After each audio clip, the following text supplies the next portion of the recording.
Excuse me. The City of Seaside City Council and the Success Agency to the Redevelopment Agency of the City of Seaside, regular 5 p.m. meeting Thursday, June 20th, 2024 in City Hall, Council Chambers will come to order. Thank you. Roll call, please. Council and Agency Member Miller. Here. Council and Agency Member Burks. Here. Council and Mayor Agency Burks. Member Consejo García Arizola, Vice Chair Pacheco. Mayor Pro Tem Mayor and Chair Pacheco, Thank you so much. Alcalde Ornstein. Thank you. Muchas gracias. Tenemos el coro. Ask you guys to arise for a moment of silence. Les voy a pedir que se pongan de pie To lead us in pledge of allegiance, if you would. para hacer la alianza de la bandera.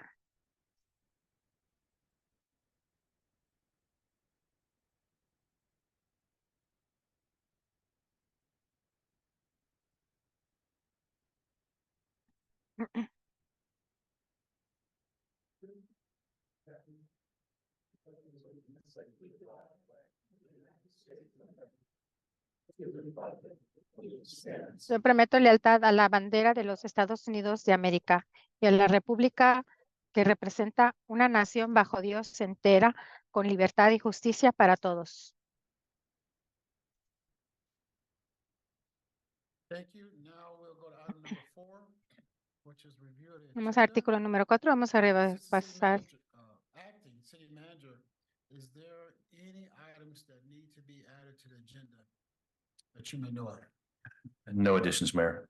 Thank you so much. I do anticipate another public comment period between the 7 p.m. and 8 p.m. hour, and then if necessary, a recess around that time frame also.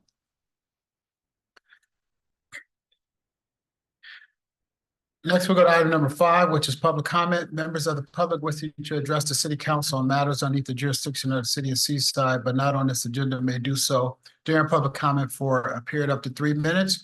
We ask that you hold your comments on items that are on the agenda until the item is called. You have you have 3 minutes at that time. This is also the time to comment on presentation items. Public comment is open.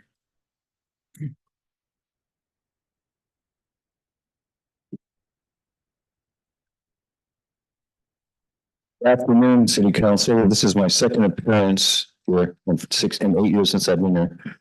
My name is Steve Lightfoot. I drive a yellow van, runningmurdertruth.com. I urge all the people of this area to read it, especially my footnotes in the developments page. I've been in a pickle with the government. They've been trying to kill me, cite me, charge me, harass me, make my life miserable. And it hasn't moved up. And my life is in danger. And if I can't get a rise out of your Levi's, I'll be moving to Utah for good, starting in March of next year. This is the most glorious expose to come down the pike. Biggest news in the world. News bigger since Christ. Expose of all time. Yet I get nothing from California. That's why I have the sign, California Failing Messenger. It all started, when I lived here back in the 80s and 70s, I was trying out for the Pro Golf Tour, working in restaurants. And it all started when I went to my library a year and a half after Lennon died, and his killer was never tried. And I started to read Time and Newsweek magazines to read the murder story, but I picked up the wrong magazines, and the headlines were slapping me around like, what's this? Who's in, who's out of the Reagan, the day of the murder, next to Nixon's book that talks about, yes, killing John Lennon, why we have to. What is this? Reagan's in, Lennon's out. Long story short, found the bold print acts like codes for only 4 months surrounding the murder, including Mark David Chapman's name and letter to the editor linking himself to Reagan, who's moving him with a gun into a hostile square 3 weeks before the murder. I finally found the killer's face advertised one great big Zippo lighter, which is what he looks like in his raincoat at night with his gun on fire. I didn't know who Stephen King was in those days. But sure enough, folks, I've got Stephen King getting John Lennon's last autograph. Nixon and Reagan let Stephen King kill John Lennon. That's part of a communist plot to destroy this country. Unfortunately, our FBI and CIA and the media and the courts are all in on this. They're focusing us over to the world order George Sr. Bush warned us about. and it's pretty gnarly. I've got 38 seconds left. I need people to demonstrate with me. I demonstrate every Sunday downtown on Alvarado Street in Monterey. Noon till whatever. If I don't get anyone showing up by 12:30, I'm probably going to go over there and get my free pantry from the food pantry because I just don't like to waste my breath.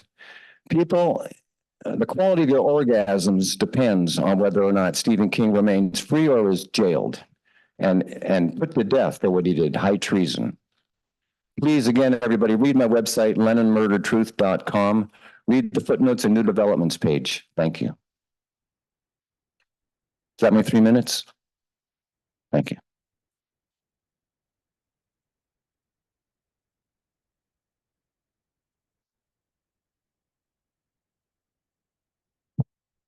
Hi, Council, Mayor, everyone. Thank you for being here tonight and allowing us this opportunity to speak to you.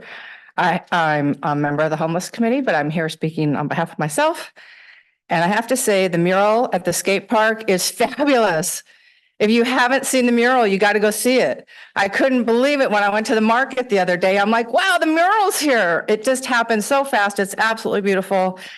I'm grateful the city funded it. I know we're getting another mural at the Oldemeyer Center, and I look forward to seeing more art. We got the wraps on the boxes up along Jim Moore.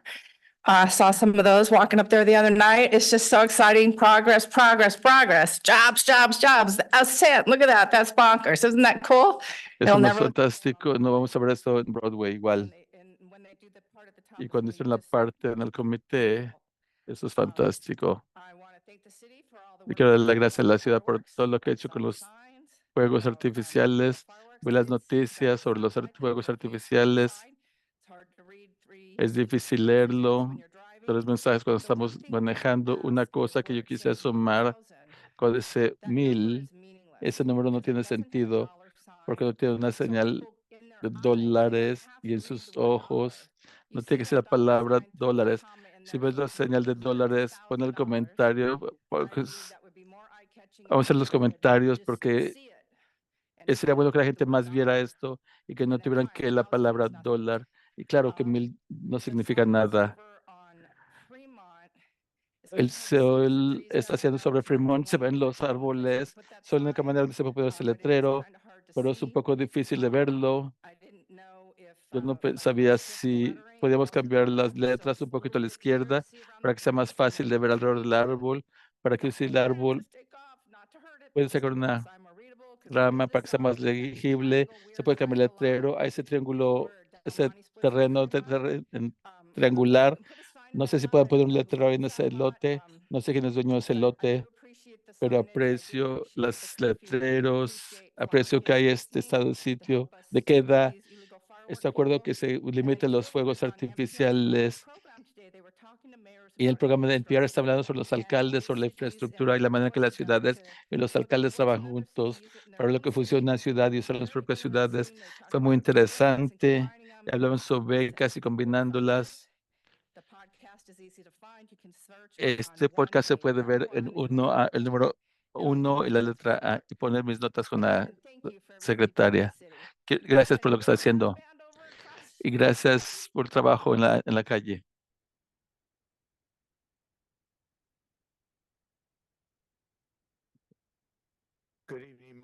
Buenas noches, mi nombre es Vince Mosquito, vivo enfrente de la Seaside. Gracias por la oportunidad aquí de traer esto a su atención. Si no sabían de esto, hay algo bueno y malo aquí.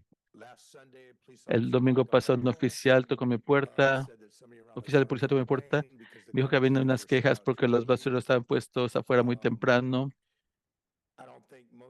Yo no creo que la mayor parte de la ciudad sabía el código de la ciudad, el cual es muy ambiguo y era un problema porque los oficiales que visitaron mi vecindario, había varias gentes con sus basureros afuera. Yo pienso que lo que es justo es que el resto de la ciudad esté monitoreada por estos basureros conforme manejo por la ciudad. Hay botes de basura que están afuera 2 o 3 días antes del tiempo en que deberían estar. Yo no creo que mis vecinos y nosotros somos el objetivo de estas reforzamiento. Lo bueno es que llama atención a a la ciudad de que muchos de nosotros no nos dábamos cuenta cuál era el código. Y estoy aquí para presentar una solución razonable, que si el código se cambia a 24 horas por adelantado de su colección de basura y 24 horas después de su día de colección de basura, si las botas de la gente estuvieran fuera, no estarían en violación, porque en este instante todo el mundo está en violación de este código, nadie sabe el código y francamente yo no creo que sea razonable que si sales de la ciudad temprano que no puedas sacar tus basureros antes. En mi calle la basura es la primera cosa que viene en la mañana, entre las 6 y 6:30. Los primeros camiones de basura vienen en mi calle. Yo creo que empiezan en mi calle. Pero la otra cosa que quiero decir tiene mucho que ver con las canchas de tenis en mi calle. Mis vecinos están muy enojados. Hay mucho tráfico. Los domingos es el peor día. Esta dirección es el código. Esto responde al código y es el problema con los vehículos. Mi vecindario no es el lugar por prejuicio, por la falta de estacionamiento de la ciudad. Y el código no parece ser monitoreado en toda la ciudad. Y el código que le hablo es el código presente sobre colección de basura, el cual con el cual se lidió en mi casa, en mi vecindario el domingo. Hablé con el jefe y administrador de la ciudad. Él sabe de esto y quiero poner este mensaje para que se sepan. Y también quiero llamar la atención para que haya un moratorio. Quiero sugerir que se haga un moratorio de enforzamiento hasta que se haga una ley más razonable con 24 horas antes, para que la gente tenga más tiempo para lidiar con su colección de basura, con los contenedores de basura. Gracias por su tiempo.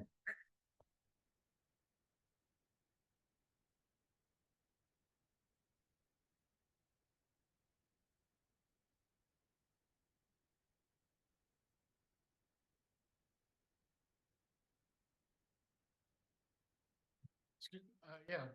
Sí, Public comment. Continue. comentario público.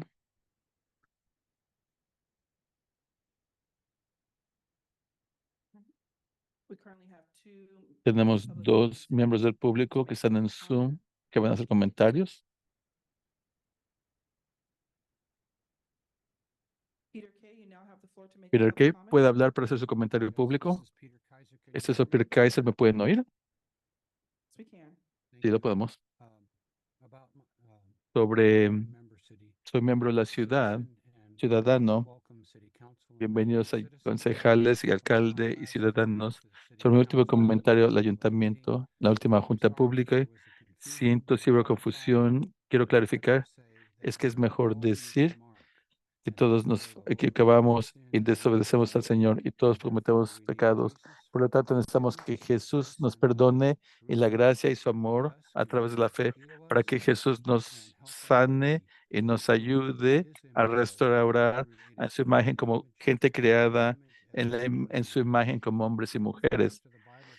Y que tenemos fe en los preceptos de la Biblia de que nos crearon como hombre y mujer. También gracias por todos ustedes por celebrar junio como mes de la fe, ya que estamos honrando a Dios y que los matrimonios entre hombre y una mujer, comunidad y obediencia de la Biblia. Por favor, todos consideren continuar prevenir el alcohol y el abuso de alcohol y drogas, limitando acceso y disponibilidad a drogas que crean hábitos en la ciudad y también, por favor, consideren eliminar la señal de COVID-19 en el puente San Pablo, Avenida San Pablo. Creo que esto ha sido mencionado un par de veces, al menos la letra probablemente ha estado por 2 o 3 años y es equivocadamente dando mala información sobre cosas como vacunas libres, gratis y eficaces, que ahora son consideradas peligrosas, causando varios daños y hasta la muerte. Por favor, retiren sus letreros. No toma más de unos cuantos minutos. Yo creo que están nada más atornilladas con clavos y tornillos y creo que es muy importante retirar esos letreros porque ya están fuera de, ya no, ya no son contemporáneos. Como nueva oración, que el Señor esté con ustedes, que honren a Dios y que el Dios y la Biblia en la décima de la Constitución continúen siguiendo esto, sus decisiones y que sean sabios y que haya revitalización de esta ciudad, reconciliación entre las diferentes partes de la ciudad y que el bien de la voluntad de Dios que se cumpla en el nombre de Jesús, que Dios los bendiga.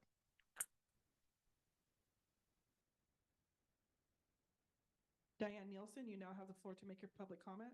Nelson, ¿puede hablar su comentario público? Gracias. Buenas noches, concejal y alcaldes, concejales y alcaldes. Quiero dar las gracias por reiniciar los comentarios por Zoom. Ayuda mucho, especialmente cuando uno tiene dolor de dientes y uno no quiere poder sentarse en las juntas del ayuntamiento.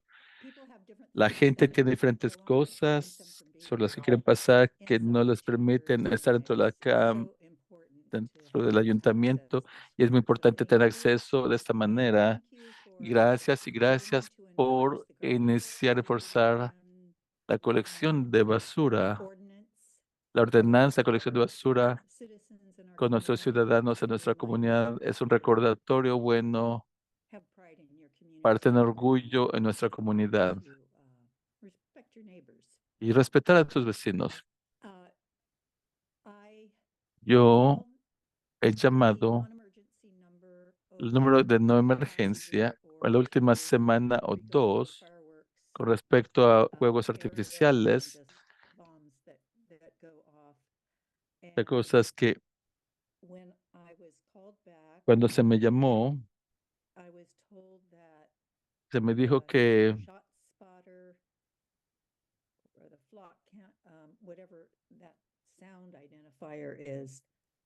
identificar el sonido, lo que sea eso, no indica un lugar donde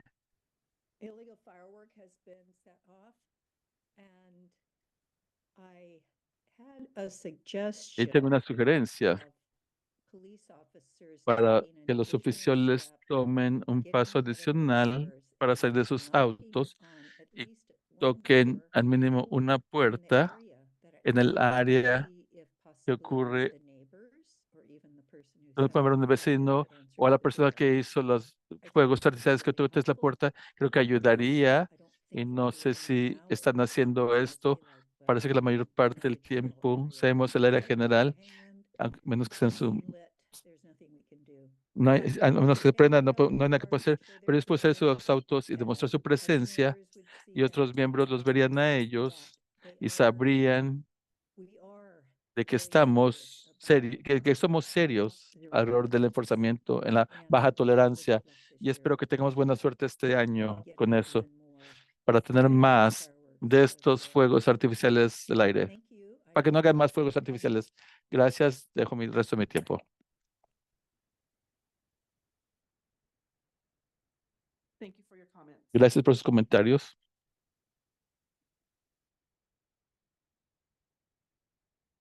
Members of the public on Zoom, would you Miembros like to del make a público en public Zoom comment? que quieren hacer comentarios, por favor, se levanten su mano Star 9 if o you're marquen calling el from a phone. estrella 9 si están llamando por teléfono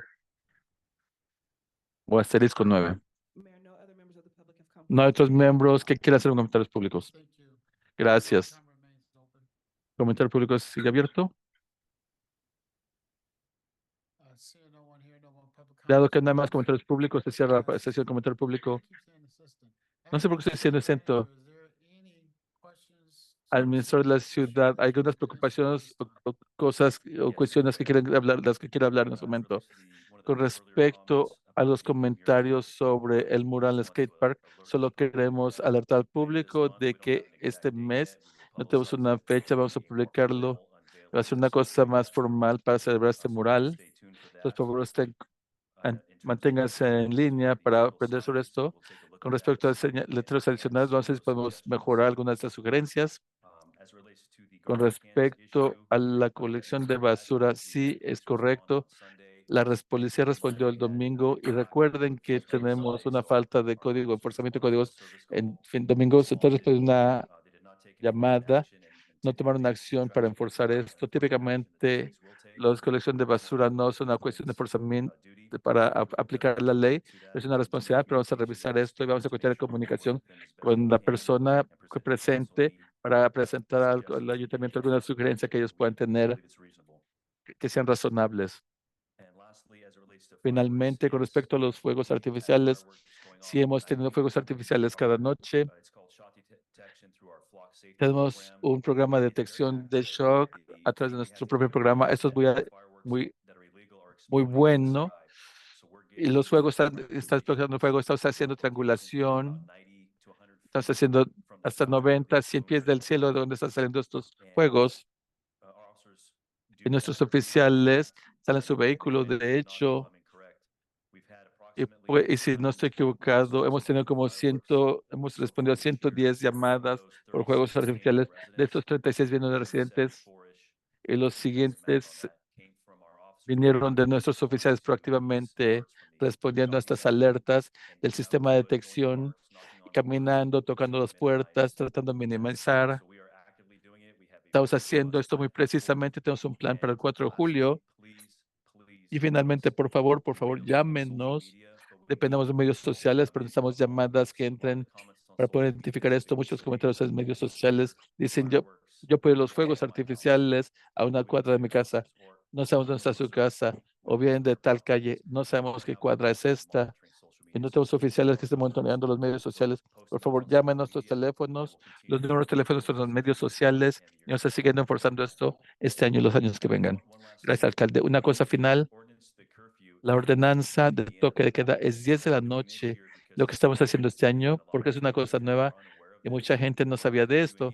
No vamos a hacer ninguna aplicación de la ley sobre seguridad hasta las 11 de la noche. Vamos a pasar a educar a la gente junio 28 hasta julio 5. Vamos a enfocarnos en educación, en volantes de información, pero la aplicación de la ley va a empezar a las 11 de la noche para lentamente transicionar para que esta ordenanza sea activa conforme tomamos iniciativa. Gracias. Entonces, esto es bueno decir que se aplica hasta entonces. Gracias. Vamos al punto 6, que es comunicaciones. 6A, alcalde activo. Vamos al secretario de la ciudad.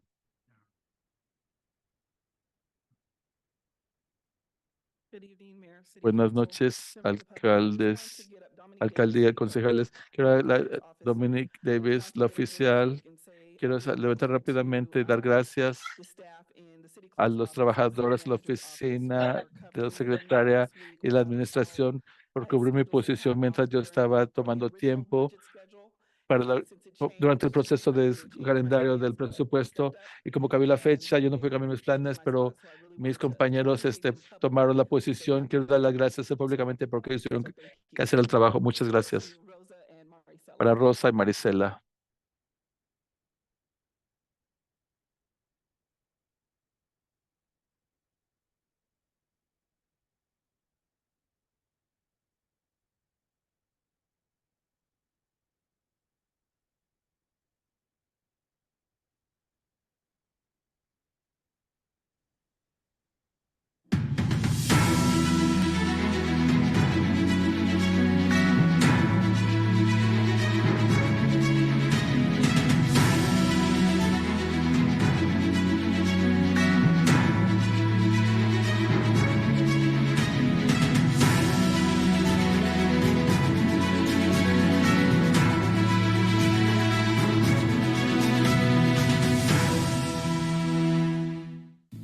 Let's step into this week's edition of Seaside Esta es la City. edición de Seaside City News, cubriendo los eventos que ocurren de junio 20 y julio 6.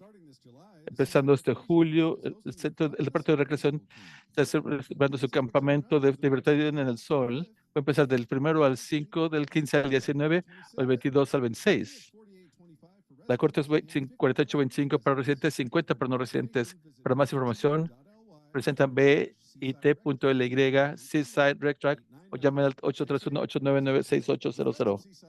Los amigos Seaside, la Asociación de Amigos de Seaside, tienen limpieza hacer todo este mes en junio. El sábado 22, de 10 a 12, va a tener Farming Park. En el 29, de 10 a 1, pueden unirse a Durant Park.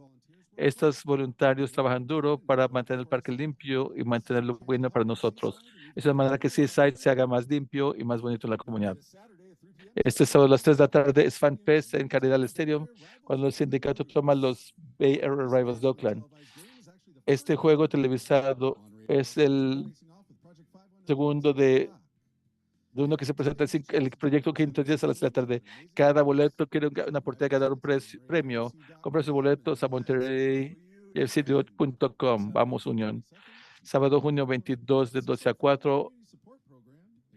La feria con el parte de policía. Tiene nuestra feria en Laguna Grande Park. Experiencia servicios para salud, bienestar y seguridad en Monterey County. Va a haber casillas para información y actividades. Para más información, llamen al 831-899-6152. La ciudad de Seaside está buscando propuestas de muralistas para tener un diseño para recibir a los gentes a su centro de Olden Mayer. Eso va a ser de 9 pies de alto por 15 y va a ser recordatorio del trabajo que está haciendo por el Departamento de Recreación y Parques. Esto va a ser la página de internet para los que quieran ver más información. Póngase sombrero el sábado, julio 21. El programa para personas de tercera edad tiene su baile de country western en Olden Mayer Center. Las puertas se abren a las 11 de la mañana, se sirve el lunch a las 11:30 y baile empieza a las 12:30. Los boletos son solo 4 horas para el lunch y para bailar y 2 horas solo para bailar. Para más información, llamen al 831-899-6809. La ciudad de Seaside está animada a animar que el viernes 28 de junio a las 4:30 va a haber una revelación de un letrero en Seaside.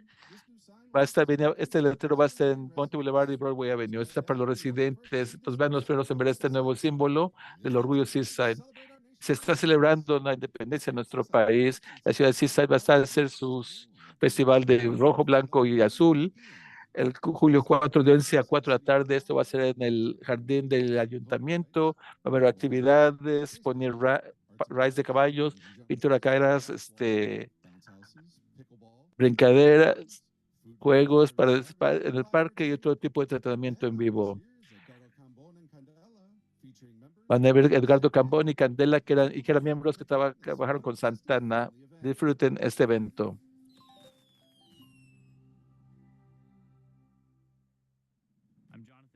Soy Jonathan Moore, oficial de la ciudad de Seaside. Celebrando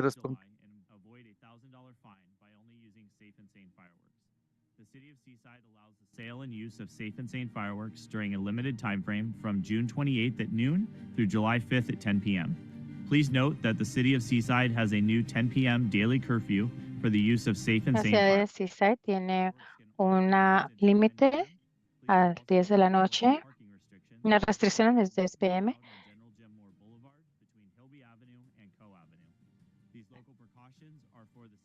Las precauciones es para los miembros de la comunidad de Seaside y el entorno. Gracias por su cooperación y les deseamos un feliz día de independencia.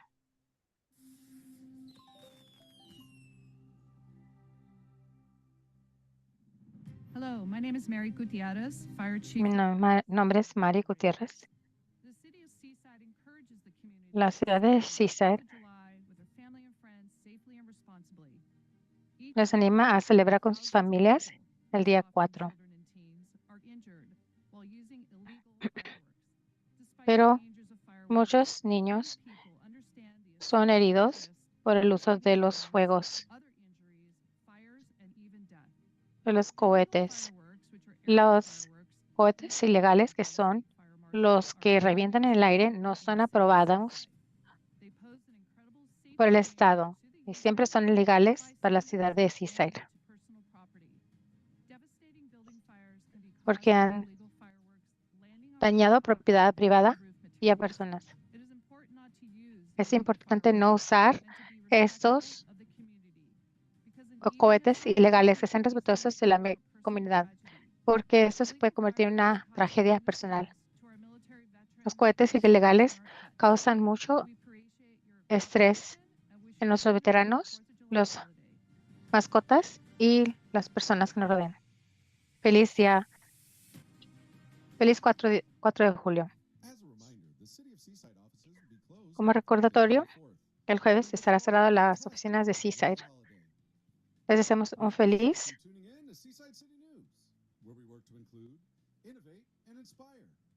We'll see you again on July 4th. Until then, be safe, live fully, and enjoy all our city has to offer. Thank you, Seaside.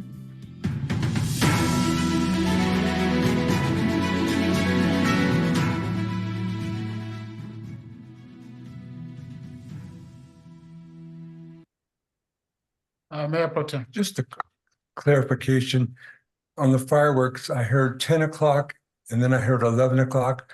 So in the simplest terms, if I'm setting off safe and sane fireworks at 10:30, what happens? Nothing?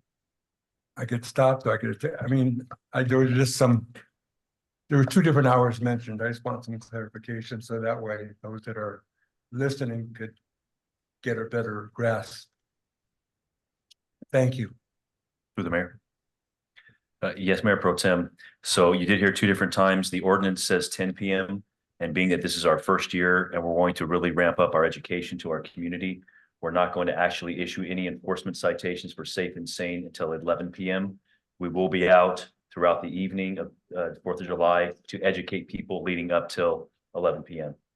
So you'll warn me at 10:30 maybe? Yes, And then let me shoot it off until 11. correct. Okay, thank you. That's helpful.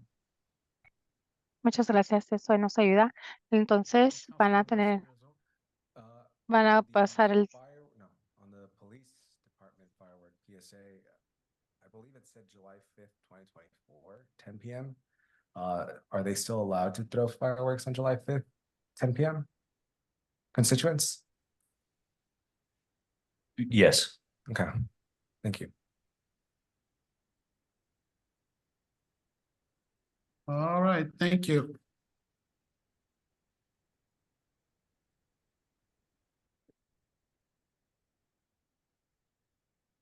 Well, I'll just add two things to that. I guess one thing, want to thank the acting city manager for being open to understanding that 10 p.m. is pretty early.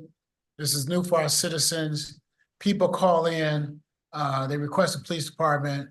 The police go over there, they'll be overwhelmed, starting at 10 o'clock.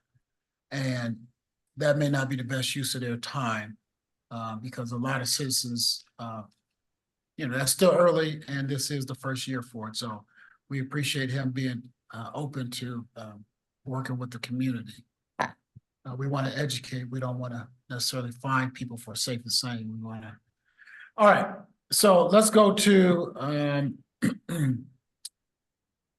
presentations. Presentation 7A, acting city manager. Thank you, Mayor. Jose Bazua is going to come present.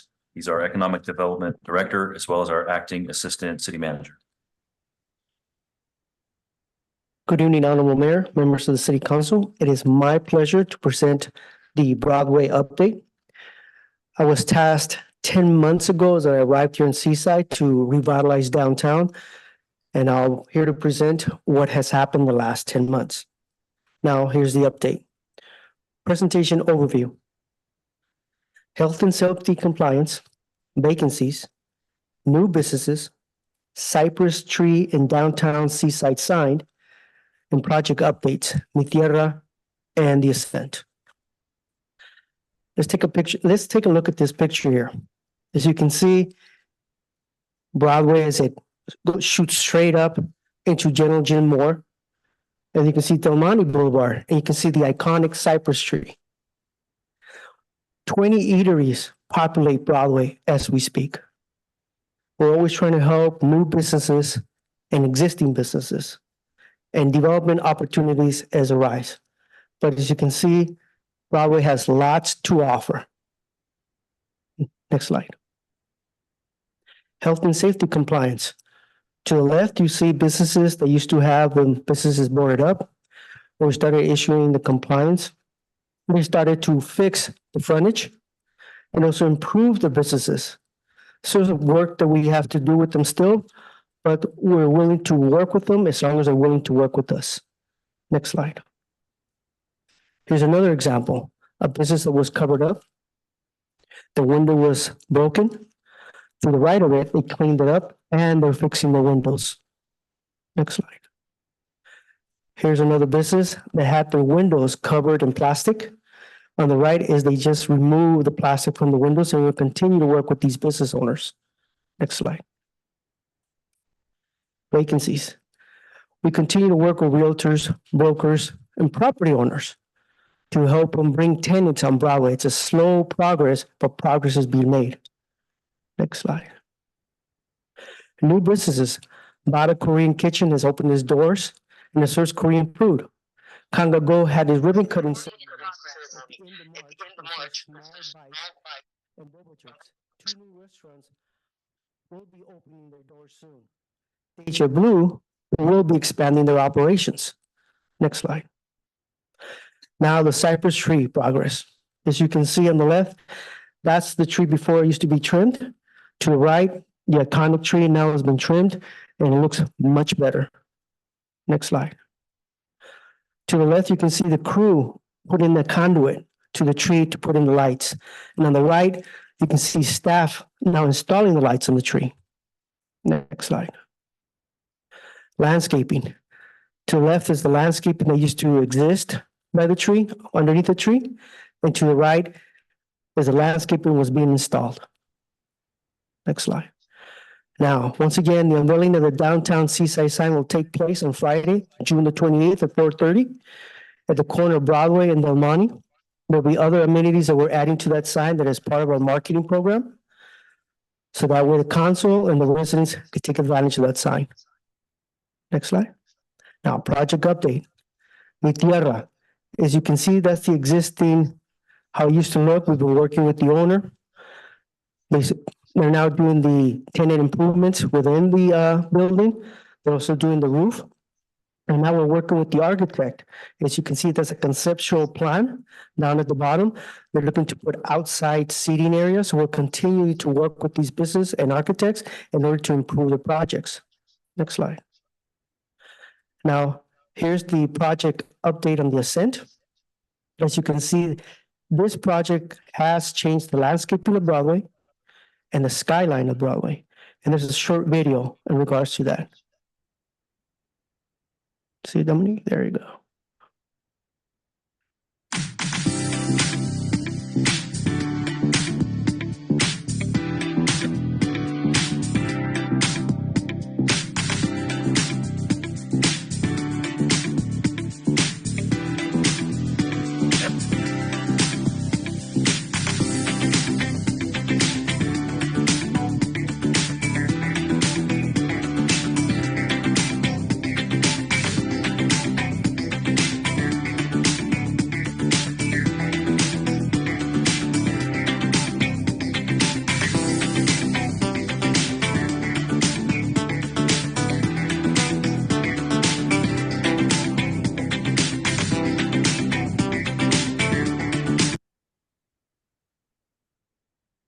Now the building, move back a little bit. The building to the right, that's where the leasing office will take place. As soon as we have information regarding the units, we'll be placing that on our website and link to their website. Next slide. This is part of our marketing program with these high-level projects. We will be making these videos. So that way, when residents, all the city council will wish to see where the progress of these projects are, they will be able to do so by scanning the QR code. That's why in the back, you see the Ascent billboard. It has a QR code that you'll be able to walk to it, scan it, and you'll be able to see the progress of that project. Next slide. I'd like to thank you. I'm going to take any more questions. Thank you so much. Are there any questions? Council Member Miller. Thank you very much. In regards to the downtown, has there been any discussion or any thought about creating some kind of association, downtown association for the businesses? Yes, there has been talk and create an association. We're in the infancy of that stage, but we're a long way to go from that. Mhm. Okay, and I noticed that several of the businesses took things off the windows. Is that the first step in trying to get the vacant building to be used? Is that what I'm understanding? The answer is yes. Okay. Thank you. Mayor Pro Tem. First, I thank you for a wonderful report. That was excellent. Well done. Second, talked to somebody that saw the sign and the lights, and they were extremely impressed. So hopefully it'll be a very good thing. Indirectly tied into the councilman, you said you were starting to tighten the regulations as far as the closed businesses, cleaning them up to make sure they're more available to be sold and to make them look nicer if they're not open for another business. Is that, if you know what I'm trying to say, is that program continuing as far as tightening up the regulations to make sure they follow the rules, making sure that they're motivated to sell that property or rent that property out? We continue to work with the property owners and the business owners. So basically, these were issues that were on the books, but they weren't followed through. All we're doing is just continue and make sure they comply for health and safety reasons and continuing that progress. So they can fall in line with the compliance, or they have to continue working with court enforcement to clean up the business. Thank you.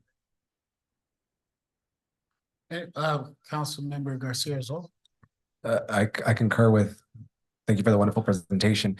For the businesses that already opened, I see that were two that opened already in downtown Broadway. How has the communication been with small businesses in keeping them involved and keeping them excited about staying here locally? A good question. What we do is we walk the boulevard, well, either once a month or twice a month. We go up all the way to Noche Buena, all the way down to Del Monte. We keep them abreast of what's happening on Broadway. We take their concerns, anything we can work out with them right there and then we do it. So we're in constant communication with them on one-on-ones. Okay, so the communication continues to flow with the small businesses. We're continuously checking in with them is what I'm trying to get at. All right. Okay. And then how does the landscaping of downtown Broadway play into this? Do you guys oversee that as well? Or how are we maintaining downtown Broadway clean? We work with Public Works Department, so if we see something that is out of line, there's some landscaping that needs to take place, we call it Public Works Department. They're very responsive and very good. Sometimes within a day it gets done. So we're continually monitoring, fixing the landscaping, make sure we take care of our business. Thank you. Anyone else? No, I thank you for excellent presentation. It's not a lot that we can do. You're doing quite a bit, but it's still on the property owner to lease that building, sell that building, and put someone in there. So we continue to work with them as much as we can. And I know it's a couple of things that you're working on. So just appreciate the work you've done so far. Look forward to your next update. Thank you. Thank you.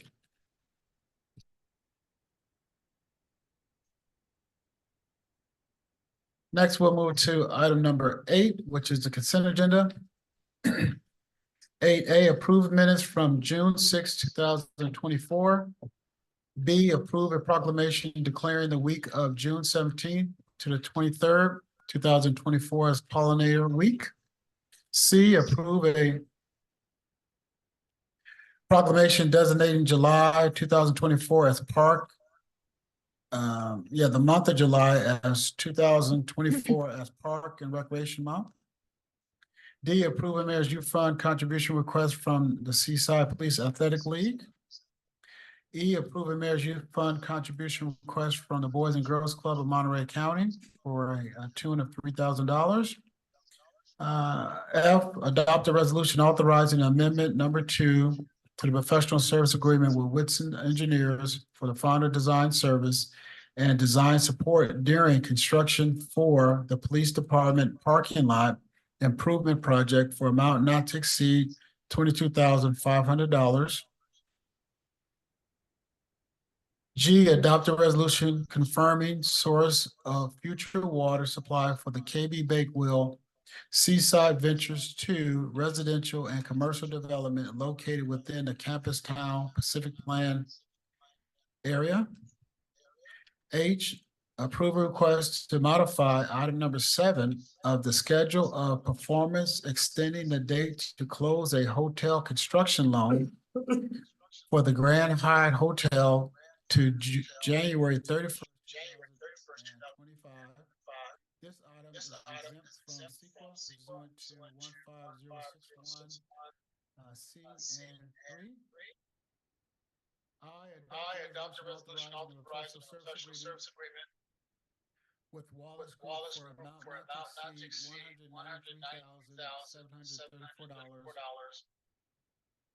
for the construction management and inspection of the Grand Hyatt Seaside Resort Hotel construction to be reimbursed by the developer.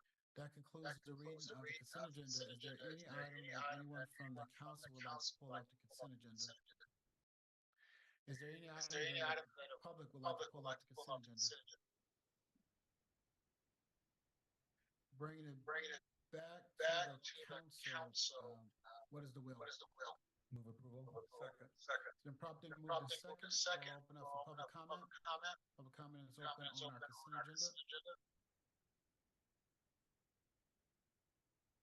Members of the public in the chamber, please approach the podium. Members of the public on Zoom, please use the raise your hand feature or dial star 9 if you're calling from a phone to make public comment.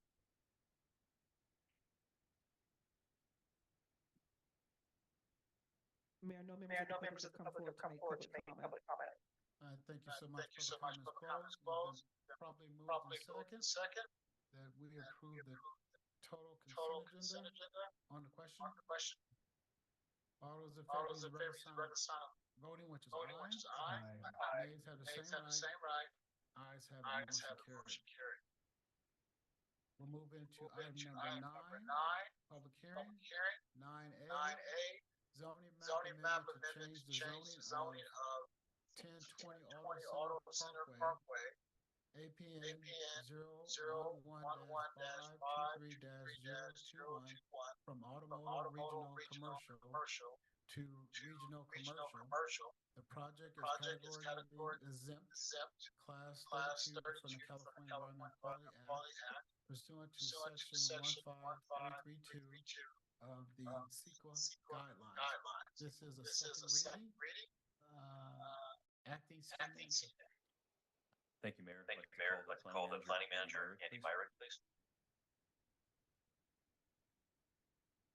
Thank you, City Manager, City Council. As the mayor said, this is a second reading. So just as a brief reminder, this was presented last time, but this is a proposal to change the parcel land at 1020 Auto Center Parkway from CA to CRG. It's this parcel right here on Del Monte Boulevard and LaSalle Avenue. Again, went through all this last time, so I'm happy to answer any questions. Staff's recommendation is to adopt the proposed ordinance and find the project categorically exempt from CEQA. Thank you. Any questions from the council? We'll take it out to public comment. Public comment is open.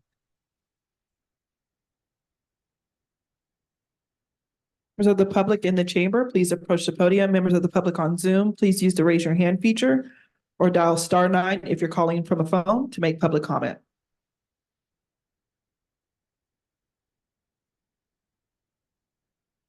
Mayor, no members of the public have come forward to make public comment.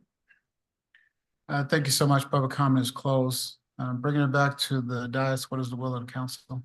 Move approval. Second. So probably moved to second on the question. All those in favor, use the regular sign of aye. Aye. Nays have the same right. Hearing none's ayes have it, motion carried. Is that a roll call vote?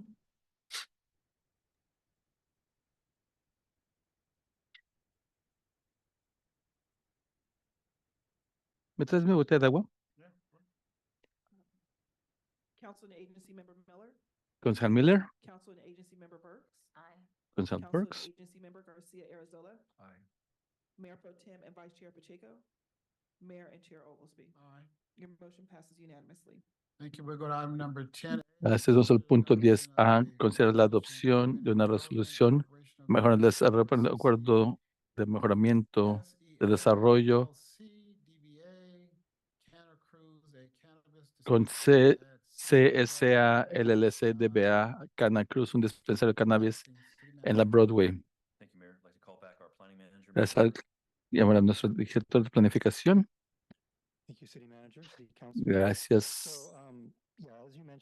Como estaba mencionando, esto es una solicitud para desarrollar un acuerdo para un dispensador de cannabis en la calle Broadway Avenue. Un pequeño contexto. La ciudad ha adoptado reglamentos con respecto al establecimiento de dispensadores de cannabis. Esta fue actualizada en 2021.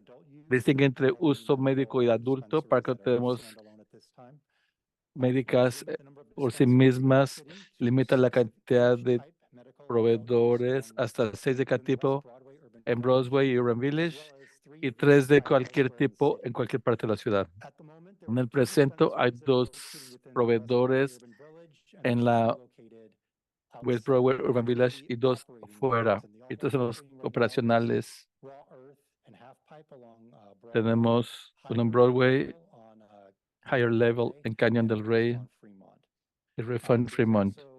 También hay 2 permisos, los cuales pueden ser activos. El ayuntamiento ayudó a solicitación de requisitos para estos proveedores en enero de 2022. Para sumarizar, cada proveedor tiene que obtener un permiso de uso condicional y un acuerdo de desarrollo que especifica las características de operación de los planes, plan de seguridad, de negocio, etcétera, y también un plan de beneficios comunitarios como parte de la solicitud. El plan de beneficios, quiere decir cuáles son los beneficios a la comunidad, cómo va a tener un impacto positivo en la ciudad. Hay una solicitud de 3 partes dentro de la resolución, una fase 1 es determinación de elegibilidad para revisar la solicitud. La fase 2, una revisión para la resolución. Estos se acordaron independientemente y la fase 3 es la selección, la cual establece que cualquier solicitud que reciba 90% o más de la calificación va al ayuntamiento para consideración. Para regresar esto al acuerdo que tenemos enfrente de ustedes, el ayuntamiento anteriormente dio una aprobación de ese permiso de uso para proveedor en la 680 Broadway. Estos 2 fueron aprobados por el predecesor de Canutopia. El uso fue aprobado diciembre 28 de 2017 y la operación fue en marzo 15 de 2018. Canutopia operó como Urban Live, cerró recientemente en agosto de 2023. Es un edificio vacío. El permiso que tenía Urban Live se mantiene dentro de este terreno. Eso es con el solicitante, este permiso todavía es válido. Sin embargo, el desarrollo anterior y el acuerdo anterior era específico a Urban Live. Esencialmente es un acuerdo entre la ciudad y el solicitante que requiere entrar como condición de operación, operaciones, como se puede hacer un acuerdo con el consentimiento de todas las partes. En otras palabras, el proveedor pueden acordar cómo transferir este acuerdo, pero todo lo que yo sepa, esto no es una visión. No queremos ver un acuerdo. Además, hay nuevos cambios a los planes de beneficios en este acuerdo en comparación con el anterior. Recibimos una solicitud para un nuevo para un nuevo acuerdo para febrero 2028. Lo regresamos, lo vimos completo. Fue revisado por 2 miembros de los trabajadores y recibieron 2.300, 2.500 puntos. Estos ampliamente debido al hecho que el solicitante Es un solicitante con experiencia, operan proveedores en Salinas y Santa Cruz por ya varios años. Y el único lugar donde no tuvieron máximo de acuerdo fue en la porción de beneficios comunitarios de la solicitud. La razón principal por esto está relacionada con el hecho de que el programa de beneficios original no era muy detallado.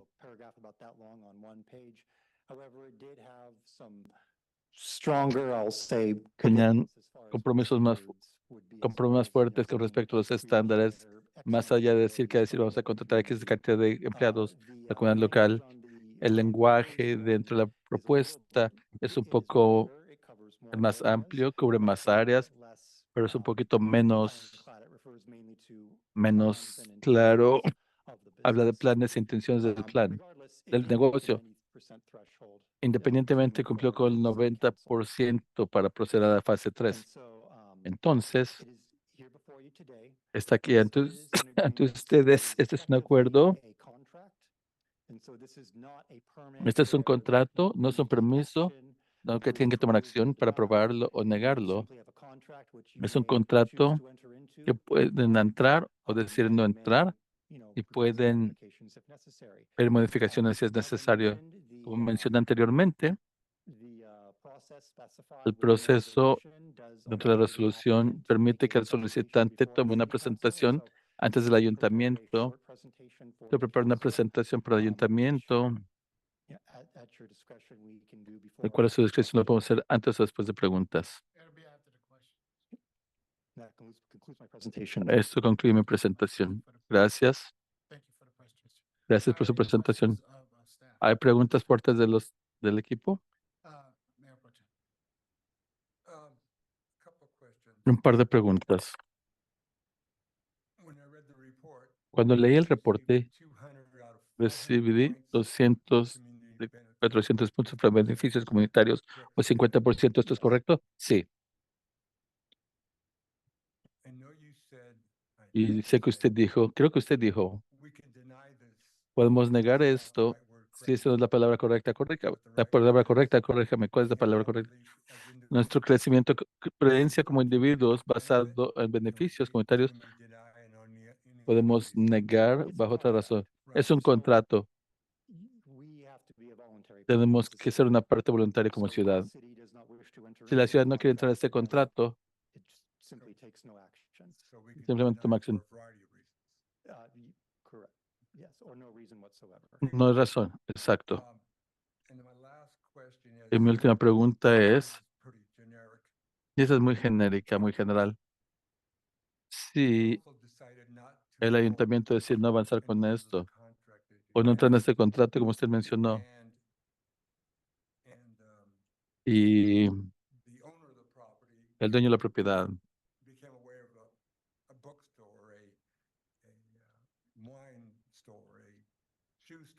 será que otra tienda venta zapatos, ellos potencialmente podrían entrar a este contrato. Si este contrato fuera claro, pueden usar cualquier uso que sea bajo el plan de Broadway. Gracias. ¿Otras preguntas? Vamos al solicitante a ver si quiere hacer una presentación.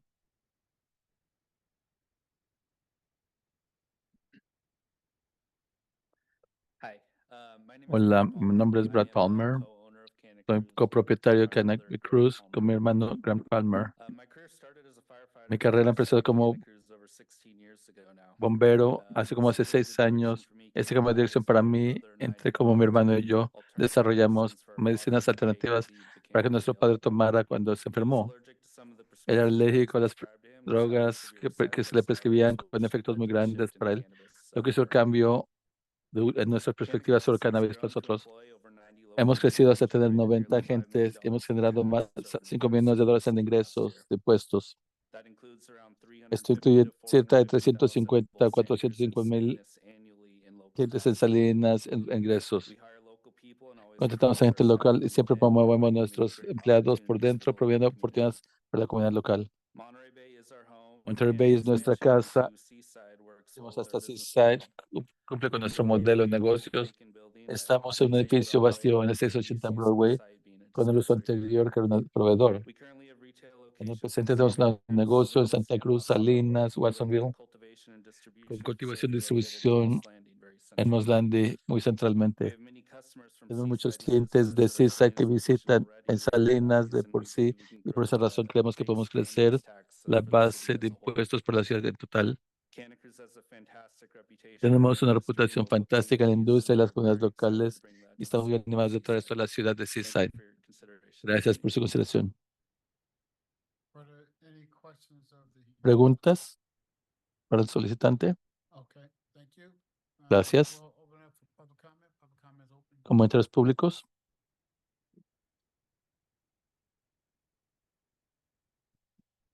Mayor, City Council, Alcalde, concejales, Acting City Manager. administrador de la ciudad. No estoy preparado para esto. I'm not really not prepared for this. No estoy However, preparado para this esto, is sin from my embargo, heart. hablo de mi So, corazón. you know, I feel the gentleman, Siento que when el he talks about caballero, cuando habla compounding de cannabis su really hitting componente nausea and vomiting and, you know, y cancer del patients NAS and y los treatments, pacientes y todos los tratamientos que known to el be beneficial cannabis, for. para cual el cannabis es beneficiario. Yo entiendo. As somebody who's PTSD and has Como alguien que used PTSD y que ha cannabis usado to cannabis alleviate para aliviar symptoms, los I síntomas, understand yo the entiendo benefits. los beneficios. However, Sin embargo, as a father and a como grandfather, padre de familia y como abuelo, I care about the health and the me welfare of preocupa la one salud, el community, this bienestar y la community. estabilidad de nuestra comunidad. I feel that, Y siento que you know, we have a large number of tenemos una gran cantidad de proveedores de cannabis aquí en la ciudad, en una población de 32,000 gentes.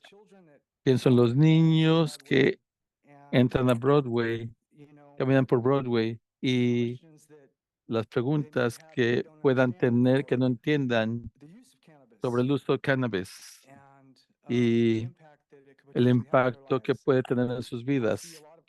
Veo mucho cannabis que está promovido como glamoroso y aceptable socialmente. Antes ibas a la cárcel por tener una cigarro, pero ahora ya no, como criminal.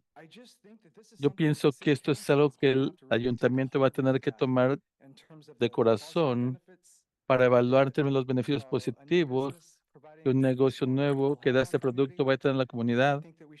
Yo creo que deberíamos hacer una evaluación para determinar cuántos clientes van a venir cuánto se va a gastar por cliente, comparado con el otro negocio anteriormente, cuáles son sus números, y darte una base de cuáles son los beneficios financieros para esta comunidad.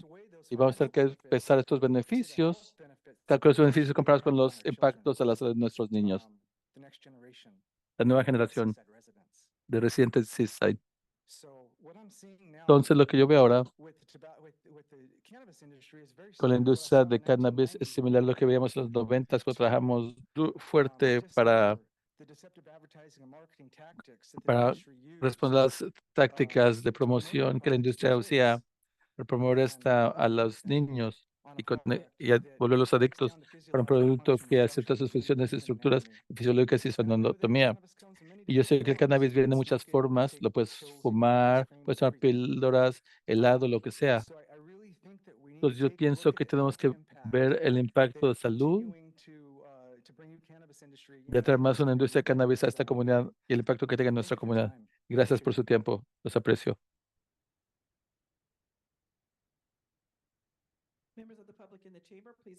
Alguien del público, acérquense. Miembros del Zoom, levanten su mano o marquen estrella 9 si llaman a un teléfono.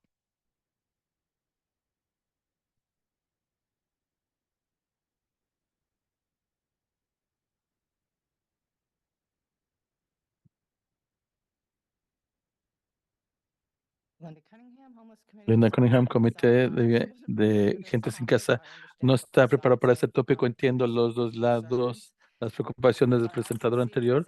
También veo como un edificio vacío en Broadway. Ya está listo para cannabis. Estos caballeros se ven como jóvenes decentes, son locales, promueven dentro de sí mismos. Espero que haya una buena educación en nuestras escuelas por las drogas, incluyendo el alcohol, que se me hace que es más daño el alcohol, más daño que Las dos son para los adultos en general. Todo debe tomarse en moderación. Y yo, mi posición es apoyar este negocio en la comunidad. Son orientados hacia la familia, son locales. Lo dejo ahí.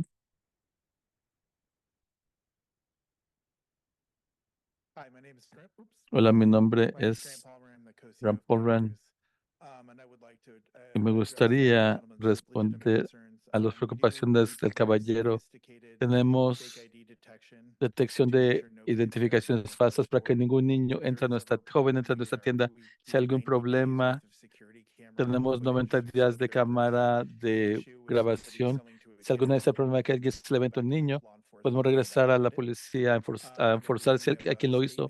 Además, tenemos un programa de seguimiento para que toda cosa que se venda en nuestra propiedad se le dé seguimiento y esté en nuestro banco de datos. Creemos que si hay cannabis en la escuela no vienen nuestras proveedoras. Les puedo garantizar esto. Muchas gracias. Mayor, we currently have one caller on Zoom who Tenemos una persona en Zoom que quiere hacer un comentario. El usuario es dsa.usa. Tiene el flor para hacer su comentario. Gracias, Carla Lobo. Para clarificación, esto, si este ayuntamiento decida contra esto, vamos a tener solo un permiso, ya que el último permiso que se le ha dado, ya se le había dado permiso, porque esto ya establece esta compañía establecida tiene un permiso. Aún así estamos usando un permiso que tenemos para este negocio específico. Este negocio específico no está entrar ahí. Me preocupa porque sí son de Santa Cruz y son locales hasta cierto punto. Salinas, tenemos rara gente que vaya hasta Salinas, a menos que ya hayan establecido posición aquí en Seaside o está conectada a municipalidades como Del Rey o Monterrey. Me interesa porque otras proveedores ya tienen problemas con ingresos y esto salió de COVID-19. La cuestión no es la seguridad de las corporaciones y las compañías, y si son negocios familiares, no tiene que ver si es esto, nuestros niños lo están recibiendo. El problema es que está pasando en cada esquina de la ciudad. Específicamente dijimos que el último permiso que íbamos a aceptar es que iba a ser el último que íbamos a permitir dentro de la ciudad.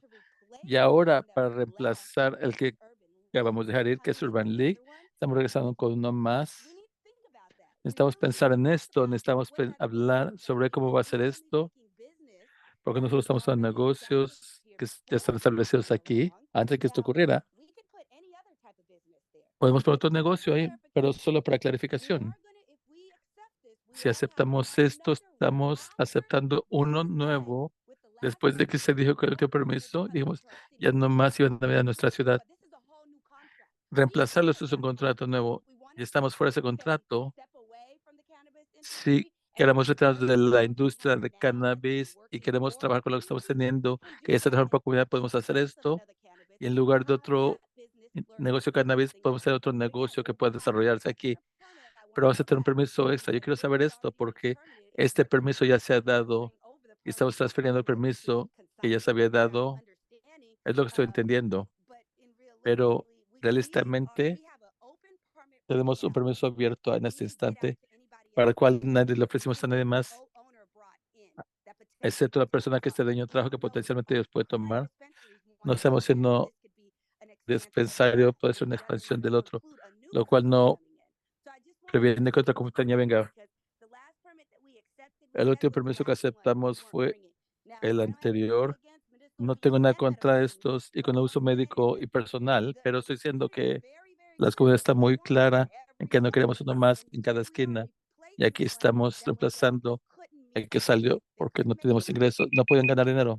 Gracias.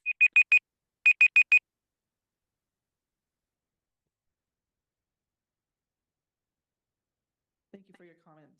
Diane Nelson. Gracias por los comentarios. Diane Nelson tiene el foro para hacer comentario público. Gracias. Buenas noches al ayuntamiento, alcalde.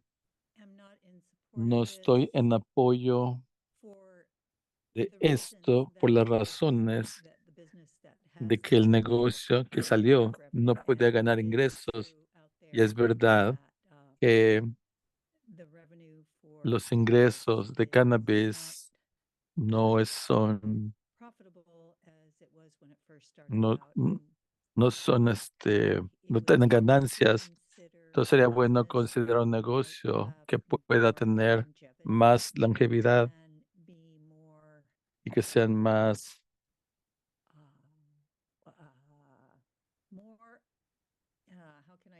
no sé cómo decirlo, que tengan más otro uso más allá de cannabis, algo que sea, algo que necesitemos más allá de otra tienda de cannabis, lo cual podría ser ropa, podría ser comida, otras cosas, pero que hemos tenido nuestra cantidad de productos de cannabis, creo que podemos ser más creativos. Gracias. Thank you for your comments. Gracias por sus comentarios.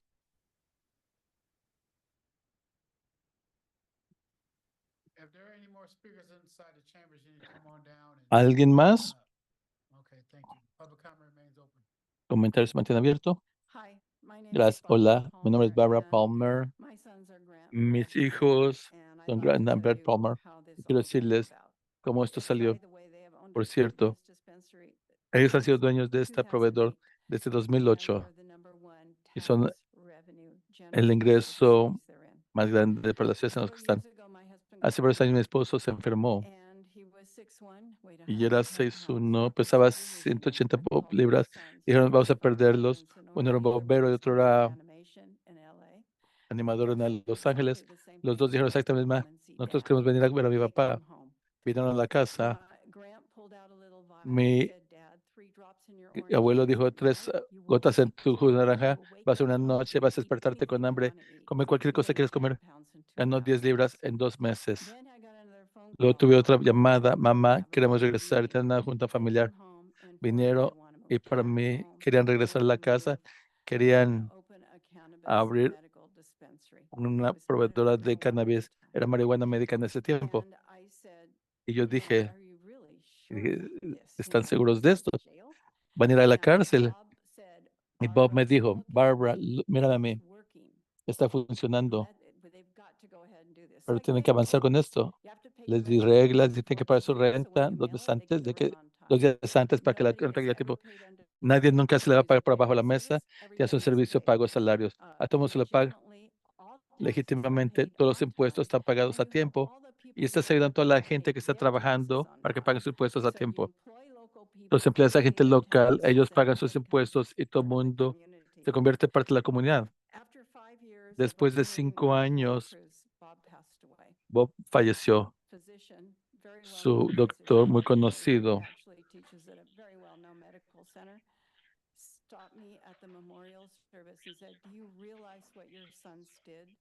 They gave your husband 5 years of life I couldn't give him with my medicine. So I just want to tell you, it not only works, they've been in business since 2008 and they're thriving. There are other medical marijuana dispensers that have gone out of business. Theirs does not, because of the way they treat their employees. They're all local people. And let's face it, you can't buy these kind of products on Amazon. You can buy clothing, you can buy all kinds of other products on Amazon, but not this.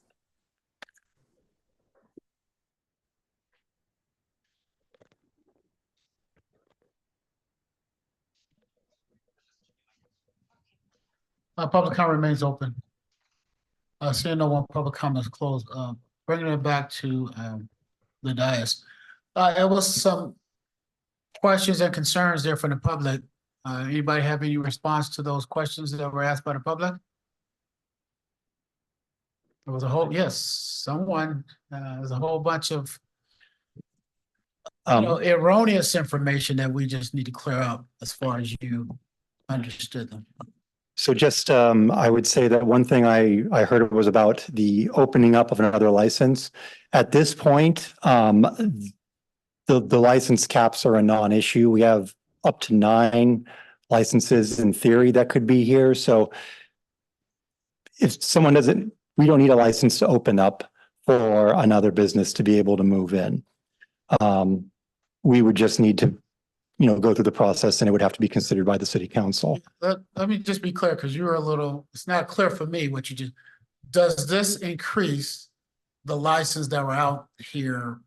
And I go back to 2017 when we originally increased the number to whatever it was. I wasn't on the council at that point in time. But my point is, we had to be clear, this is not increasing that number. Is that correct? That is correct. So as an example, the current ordinance allows for 6 on Broadway.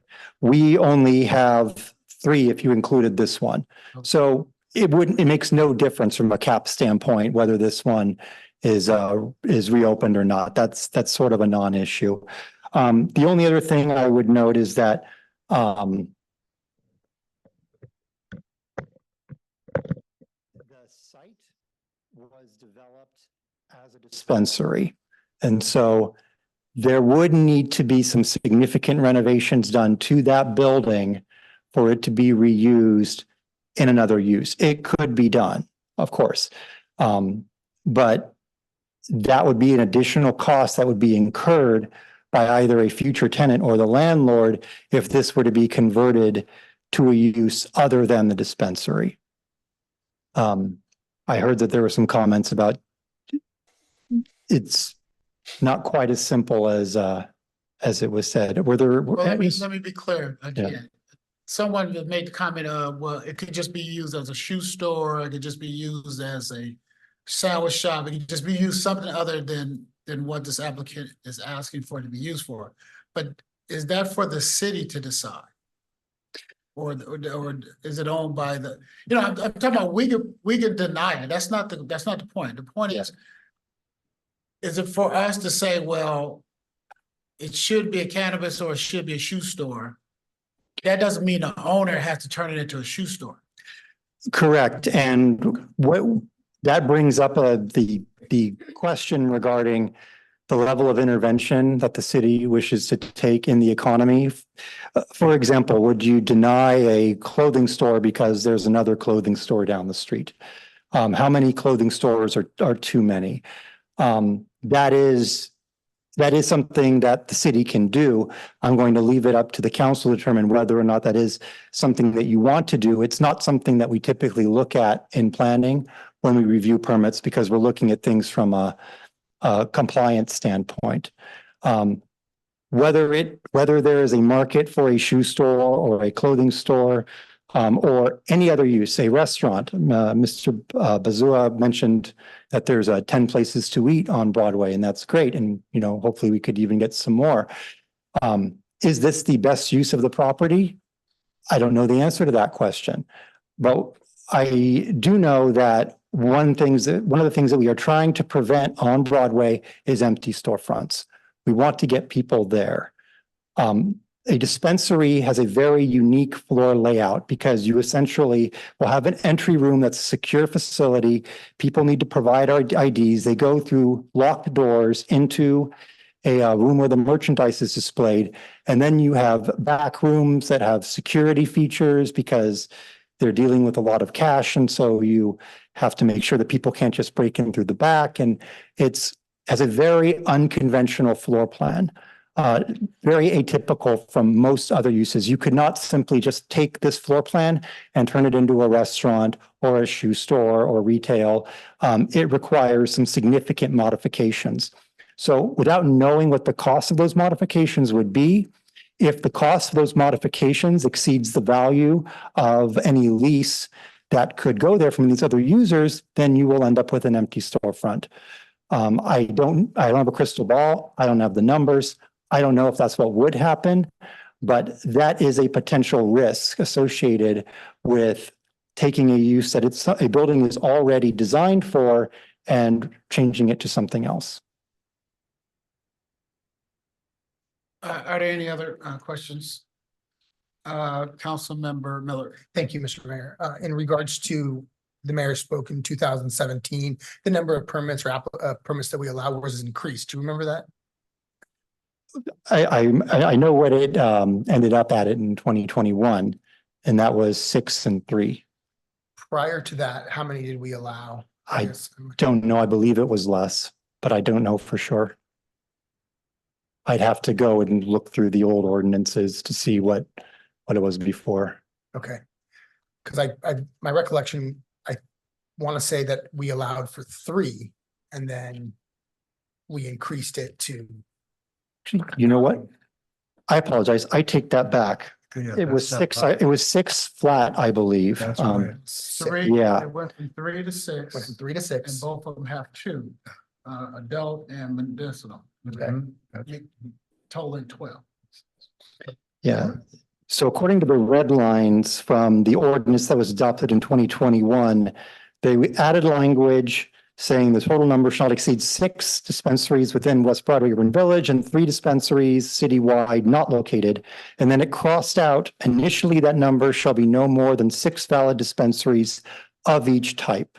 So that could be, that's probably where the 12 came from, is that you have 6 medical, 6 adult use, 12 total. So is it fair to say we went from 3, 6, and then potentially up to 12? The 3 might have been an earlier version. I'm not sure. The original 3 came with 2 permits, 1 for municipal and 1 for recreational. Because they were saying that they will probably be co-located. So it'd be easier for them to do that. So it's 3 golden tickets.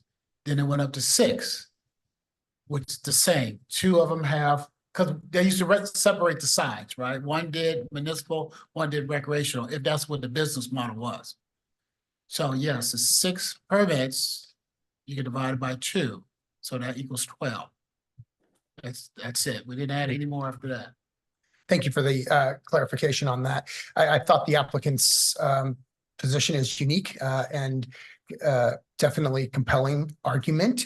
I am a bit concerned. This is, you heard earlier in our meeting about our Broadway area and the progression that we're making through our economic development director and the plan for down there. And I'm just concerned that one of the biggest buildings down there and one of the main buildings is a marijuana shop. And I see our plan as moving towards family friendly, more environment for that. So for those reasons, I have those concerns. I do absolutely support the business and the applicant. I'm just not sure that this is necessarily the right location. Thank you very much.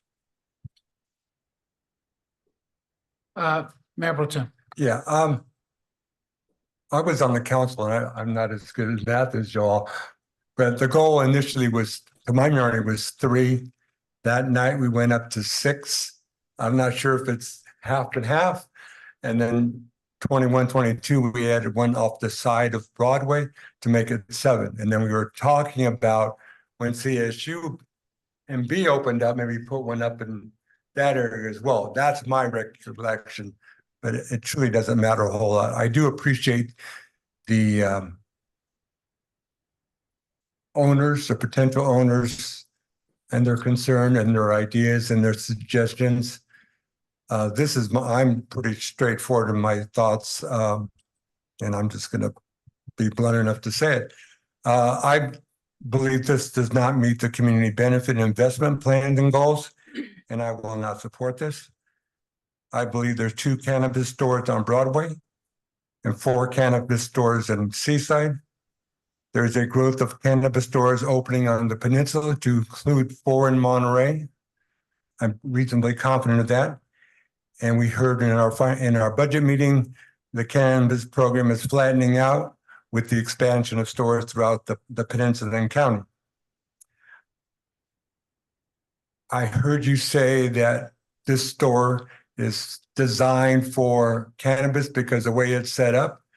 I believe any investor or business person, whatever it be, a shoe salesman or whatever, winemaker, whatever it be, if they want to, it's just my opinion. No, you can have your opinion, just a moment. Okay. If you don't have a question, I want him to sit Oh, I down. thought Mr. Miller was speaking on his point of view, and I just followed his. But if you don't have a. Oh, I have no question, done.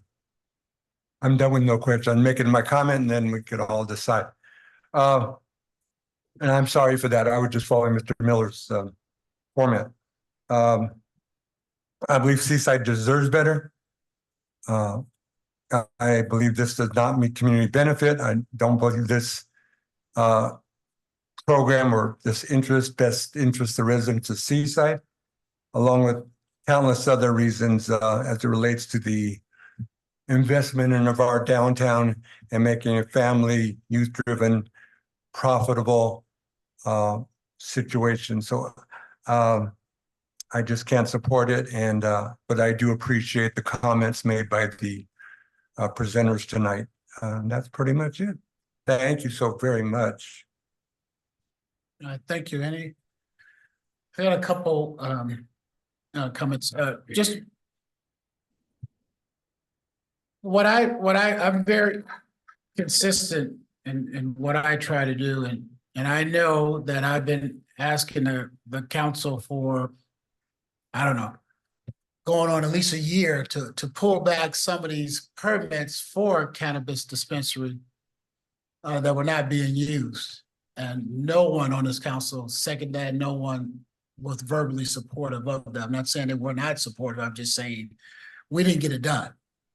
And so I said that to say what I don't like to do is stop business in the middle of the stream by changing the criteria. These guys pulled their, I don't even say pull the permit, right? The permit is being transferred. They can use the permit.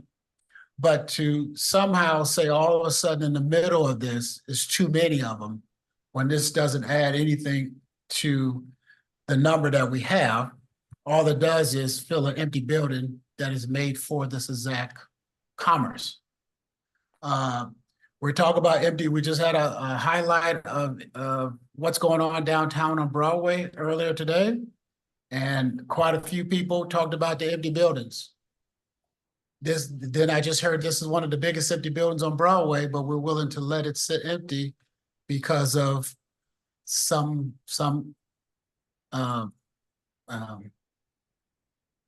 belief, which is everybody's entitled to, and I'm sure they're right in their beliefs. But the thing is, how long do we allow this business building to be empty? I think they closed in October of last year, September, October of last year. And to be honest with you, it'll be a long time before the owner of that business changed the internal floor plan of that, because as long as you have permits out there, someone else could be in there. Someone else can go downtown. Until you say you can't have 3 businesses, cannabis shops downtown, then the third one is authorized. So another one from another part of the city can move into that same building. And maybe that's what you want to happen. But don't sit up here and talk as though just because you're leaving it open and you say no tonight, that it's going to turn into a shoe store a year from now. That's not going to happen. And that's unfortunate, but that's just the truth of the reality, is because we don't control these buildings. And if we wanted to slow down the number, we should have been working on that together over time. But now that someone's pulled a permit and it's legal for them to do, then I don't like telling businesses necessarily that we don't want them here in Seaside. If they go into that building and it's not successful, then we're here where we are right now. Then they'll move out, they'll go somewhere else. But I don't think it make a lot of sense to say, don't give them an opportunity to have a functioning building downtown, because we're moving towards this kid-friendly downtown and all of that stuff. We're kid-friendly right now. The only thing right now is too many empty buildings. And if the Urban Leaf would have been successful, it would have been open right now. So I don't see the difference on putting someone else in there. If you don't like the total number, then we should work on reducing the total number. But I won't forego and allow and support leaving this empty building there because I don't support the total number. I'm not a big cannabis fan, but again, I wasn't here when it was went from 3 to 6. But ever since 2017, we haven't done anything to reduce that number. And maybe that's on me. I mean, I wasn't hollering loud enough. Maybe it didn't make sense to do. But I don't want to fault this retailer, and I don't want to leave that building empty for more than what we can. If it's up to us to say yes or no. I do think that it is a question about the community benefit. I'm not sure why whoever you guys were talking to in the city did not stress upon you the importance of the community benefit. That may be some of the apprehensions that's out there now. We don't necessarily want people to come up in here and we want you to be successful, but part of us allowing cannabis is what is the benefit of the community? And I didn't hear I heard a lot of local jobs, but I didn't hear a lot of commitments for local jobs, and I didn't hear a lot of commitment for just resources flowing back to the community. So no, I don't. And so I just add 2 more points. Again, I'm supportive because I don't like changing how we do business for certain applicants. I like people to know when they come into the city of Seaside, this is what's going to happen, this is how it's going to be. And these are good people. The permit for the cannabis dispensary was there to be assigned to them, to be there, to be taken over. And they did the due diligence to plug themselves into that empty building. And now all of a sudden, we're talking about out loud that we don't necessarily agree with this company. So I'm in support for that. I don't buy the argument that it could just turn into a shoe store, grocery store, or another restaurant or anything like that. All right, thank you. That's me for right now. Anybody else? Okay. I'll just make. No one else? Anybody can? Okay. I'll just say this briefly, and then I won't mention it during the potential second. When I was on the council, when this was first approved back in 2016, 2017, whenever it was, the goal was initially 3. It was we went up to 6 because the council was trying to compromise with everybody. The day after, I said that was a huge mistake. My vote was a mistake that night. And I've made many mistakes on the council as far as decisions, because we all do, at least most of us do. And I want to apologize because I had not heard the idea of reducing the amount of cannabis stores in Seaside. And if that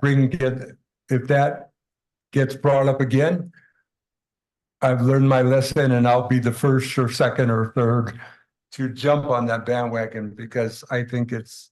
Pienso que es. Creo que a partir de ahora en Seaside tenemos demasiados. Es mi creencia. Entonces, mi opinión continúa siendo la misma. Si tienes éxito y tienes bien, les deseo lo mejor de ustedes. Ustedes han crecido, pero yo no lo apoyo. No voy a apoyarlo. No creo que es la idea correcta. Y yo pienso que a nivel personal, creo que todo es posible. Un show de magia puede venir al aire, lo que sea. El hecho de que sea difícil de hacerlo no quiere decir que no se puede hacer. Y como dije, zapatería, porque estoy pensando en Hello Rocker cuando vino a esa junta, hace décadas y dijo, yo quiero una zapatería en Seaside, pero siempre voy a la zapatería porque mencionó eso como su visión en esos tiempos. Esto es mi error, si lo mencionó. Por eso siempre pienso en eso. Cuando hablamos de negocios en Seaside, puede ser un negocio de magia, una tienda milagro, lo que sea, pero todas las cosas son posibles en Seaside. Y yo pienso, por las razones de beneficios comunitarios, no dije nada positivo. Y generalmente, hablando de esto, yo creo que esta comunidad podría ser mejor con mejores oportunidades. Mi creencia, yo creo y les deseo lo mejor a ustedes. Realmente se los deseo. Gracias. Vamos a tomar 30 segundos. Yo creo, estoy de acuerdo con lo que tú acabas de decir, y yo sé que generalmente tienes tus diferencias, pero lo que quiero sumar, quiero recordarles a la comunidad. No me acuerdo que era ese edificio antes de que se transformara. Era Thrift Store. Deme. Espérame ahí. Mi punto es que era antes y cuánto tiempo estuvo abierta antes de esto, de que hicieran el interior de esta fachada. Entonces, sentarse que esto se convierte en una tienda regular y que nadie más ha usado antes de esto y que se convierte en otra tienda abierta a dos, una una tienda que esté junto a otra o cerca de otra. No creo que esto va a ser realmente va a ser, pues si esto es realmente lo que el ayuntamiento quiere, tiene que estar muy fuertes y voy a apoyarlas. Va a tener que ser el suficiente poder que para cuando ese edificio esté vacío y siga vacío, no hay que pintarlo un color bonito. Si no ponemos algo ahí, los dueños van a voltearse y abrirlo como otra tienda, lo que sea. Estamos como su organización, hablamos de cómo está la tienda organizada. Solo quiero asegurarme que esté claro para el público lo que está pasando aquí. Estamos hablando de abrir un edificio vacante, vacío. Ok, entonces, ¿qué es lo que el ayuntamiento quiere?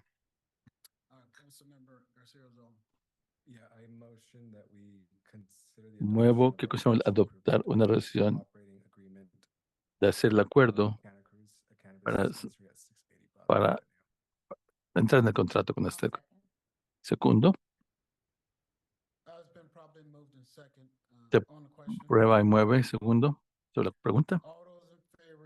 Sobre el voto, los de a favor levanten. Disculpen, no escuché.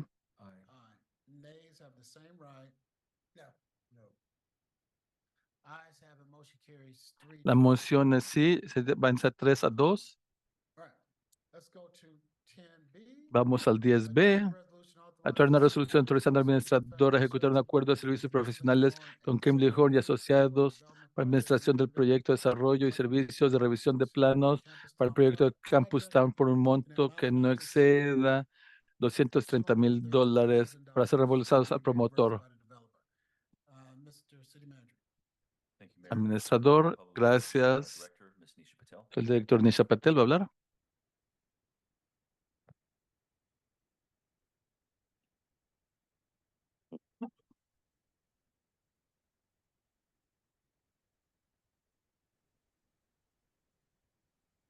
Good evening, City Council, Buenas Mayor. noches, concejales y público. Esta presentación es el acuerdo de servicios profesionales con Kimberly Horn para desarrollo y servicios para el proyecto Campus Town, una cantidad de más de $130,000 por promotor.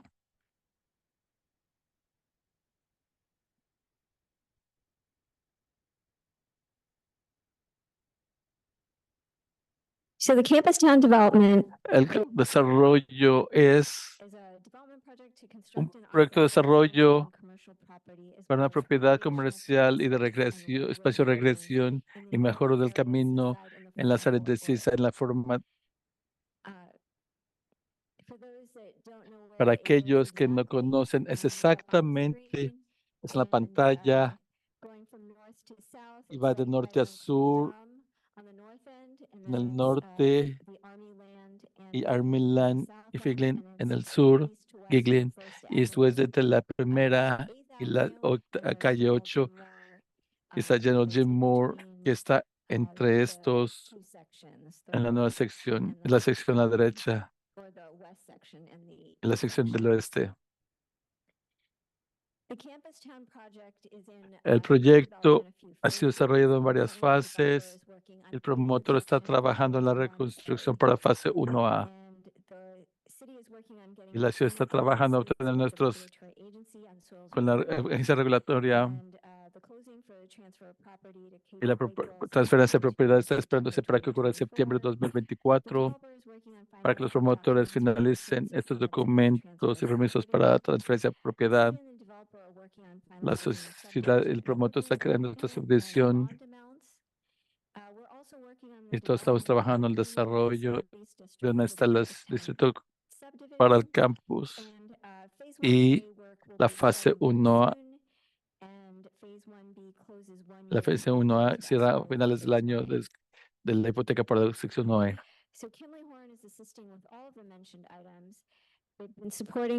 Estamos apoyando para la administración del proyecto y los aspectos del proyecto 2022, y vamos a continuar con los servicios.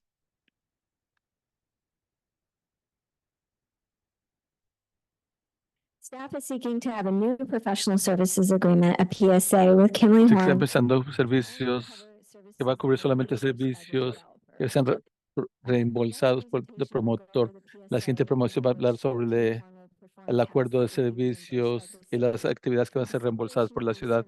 La separación de estos servicios en 2 contratos es importante para el contrato y responsabilidad y cuestiones de contabilidad. This slide lists some of the tasks in the PSA with Kimley Horn, which the developer will pay for. Estos acuerdos para los cuales el promotor va a pagar, van a hacer estos servicios: administración de proyecto, MSWD, de coordinación de agua, de reciclaje de agua, vivienda económica, acuerdo y compra de enmienda, acuerdo de compra, planificación y apoyo para la implementación del desarrollo del campus, y mapas finales para reembolso. Para continuar con el promotor y sus responsabilidades, estas son planes de mejoramiento en el lugar, en sitio, mejoramientos en el área de alrededor, desarrollo alrededor y diseño, construcción y permisos de construcción, reviso y coordinación del campo y del drenaje al campus, y adquisición. El staff recomienda que el ayuntamiento adopte la resolución autorizando al administrador de la ciudad para que ejecute servicios profesionales con Kimberly Horn para el desarrollo del proyecto y proveer servicios para el proyecto de Campus Town por una cantidad de más de $230,000 y acuerdos escritos de tal manera que el acuerdo no vaya más al 253,000, todos para ser reembolsados por el promotor. Esto concluye mi presentación. Dispuesta a contestar las preguntas. Muchas gracias. ¿Alguna pregunta? ¿Comentarios públicos? Miembros del público en la cámara, acérquense al podio. Miembros del público en Zoom, levanten su mano o marquen asterisco 62 en un teléfono.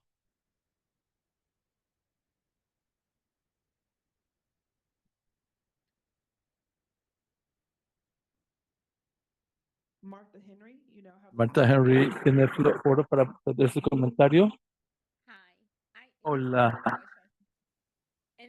Tengo una pregunta. En lugar de ser reembolsados por el promotor, ¿por qué es que el promotor no paga por estos servicios por adelantado? ¿Por qué es que el promotor tiene que ser reembolsado por la ciudad? Gracias.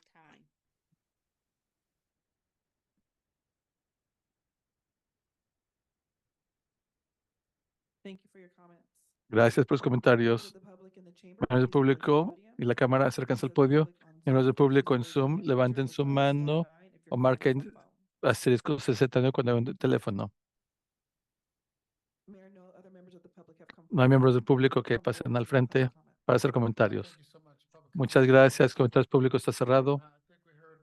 Creo que escuchamos un par de preguntas. ¿Algunas preparadas para responder estas preguntas? So the PSA is with the city. El acuerdo con la ciudad, el promotor nos resuelve. Siempre funciona de esta manera. Los promotores toman los costos. Vamos a, yo creo que es una buena pregunta porque muchas veces los residentes no entienden esto. Ellos nos están reembolsando a nosotros. A través de este acuerdo, ellos nos reembolsan porque no estamos contratando a la persona, no estamos supervisando a la persona está trabajando para nosotros, el trabajo es para nosotros. De esta manera tenemos más control sobre su producto de trabajo y esto asegura que el promotor nos pague. Esto tiene sentido. Eso es correcto. Por eso queremos que la comunidad entienda esto. El reembolso es porque nosotros contratamos a la persona, nosotros, la supervisión de trabajo es dar las respuestas y nosotros hacemos que el promotor haga tras el acuerdo, nos reembolse. No es como que están trabajando para el promotor. Sí. Creo que es una pregunta, porque son muchas cosas como esta, especialmente cuando tenemos esta experiencia técnica que necesitamos. Creo que es todo para las preguntas. Regresando al ayuntamiento, ¿cuál es la voluntad de la Constitución? Se mueve y se secunda. Todos a favor, levanten su mano, digan aye. No. Hoy se toma la moción. Aye se toma la moción.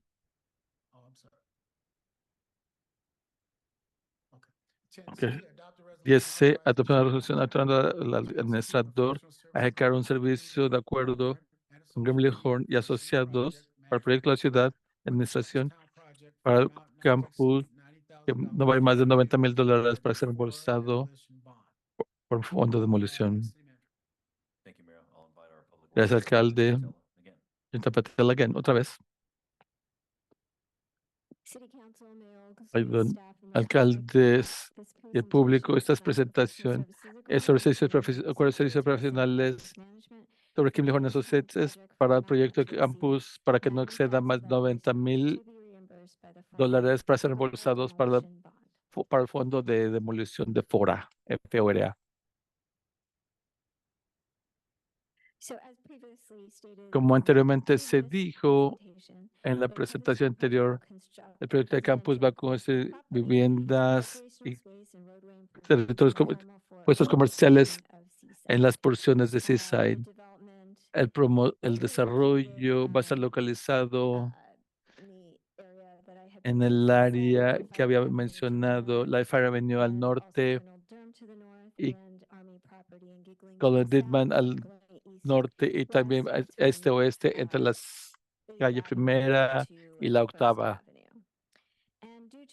Y dado a la falta de recursos de personal, la ciudad está apoyando el proyecto y todos los aspectos de la planificación de 2022 y va a continuar solicitando estos servicios de consultantes.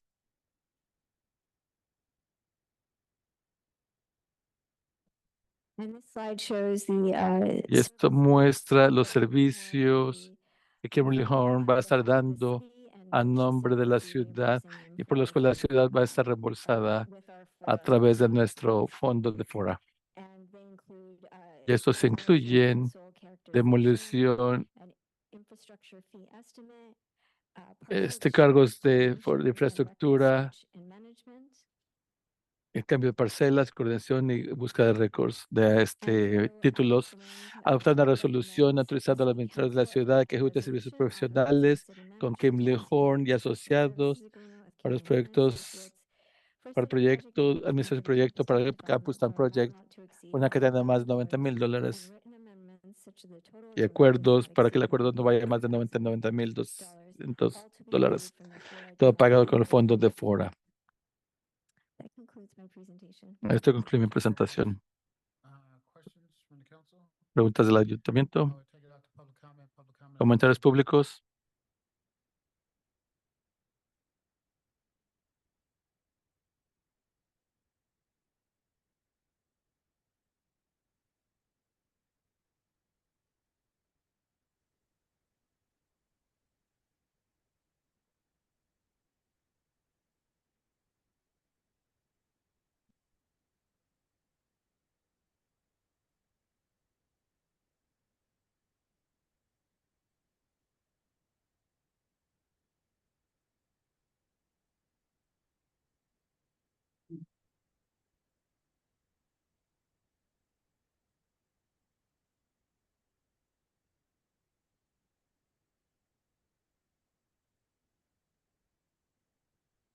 We do have a public comment on Zoom. Tenemos un comentario público en Zoom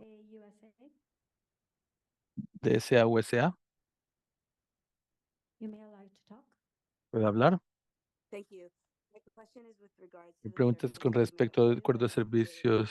last, ¿Cuál es el costo phase estimado one, para la fase for the 1 service con agreement? respecto a los And acuerdos de when we talk servicios? about, Y cuando hablamos being de reimbursed, ser reembolsado, my question is geared towards the esto es negotiation con respecto a las of the arrangements negociaciones de estos can the contratos. negotiations La have negociación puede participants ocurrir reimbursed de with manera que the sean cost of reembolsados por los services costos sistemas de los so that when servicios, we are para que cuando hablemos, in animemos de esto, past litigations, we como en may not be casos able to pasados, pay no to all that podamos pagar if sobre something were to come estos. up. So again, my question is Una vez geared más, mi towards the pregunta es con negotiation respecto a la of the negociación, agreements because a los during those acuerdos, porque las negotiations, últimas we are negociaciones entitled hemos to estado, ask for those, or at least a hemos percentage of them pedido para que un so porcentaje that de we're estos not taking antes de advantage estos sean or that tomados por adelantado con then nuestro proyecto. you know in the Y en el future we may not futuro, need to or puede may que not no have the necesitemos, or we may no not tengamos have los the thank you for the fondos rest of my time. del resto de mi tiempo. Thank you for your comment. Gracias por sus comentarios.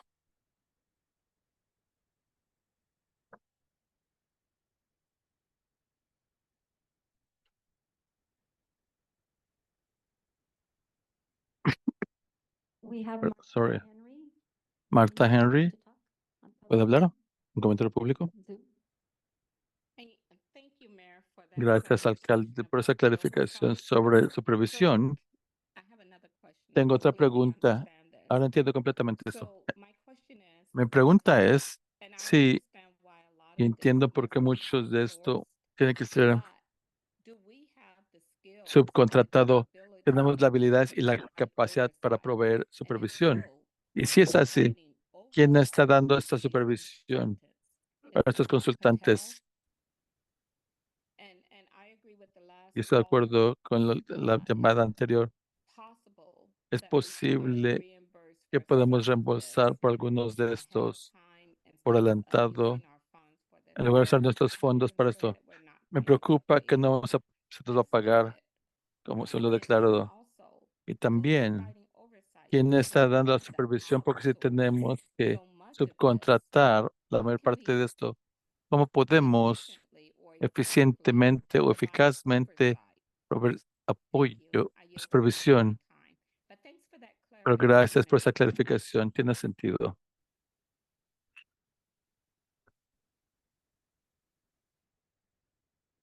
Thank you for your comments.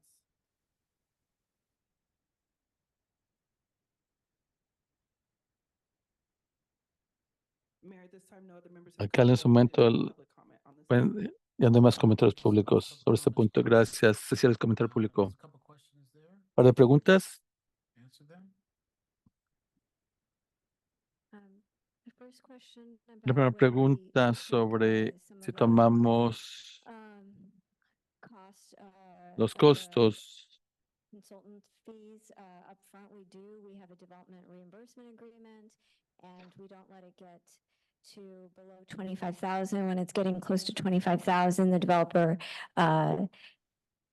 puts another deposit in with the city. And the other question was who's overseeing the consultant?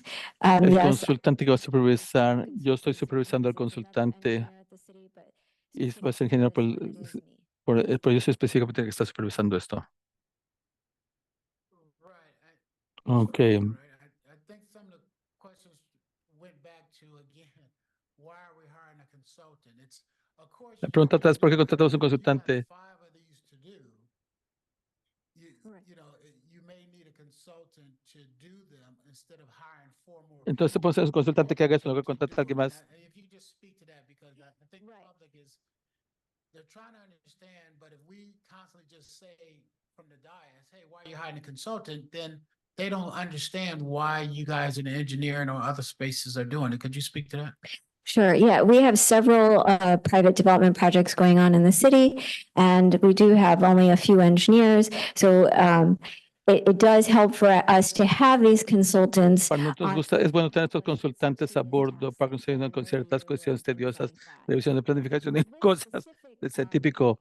Más específicamente, el acuerdo, lo que es la ciudad es para ayudarnos con un acuerdo y desarrollos que necesitamos tener.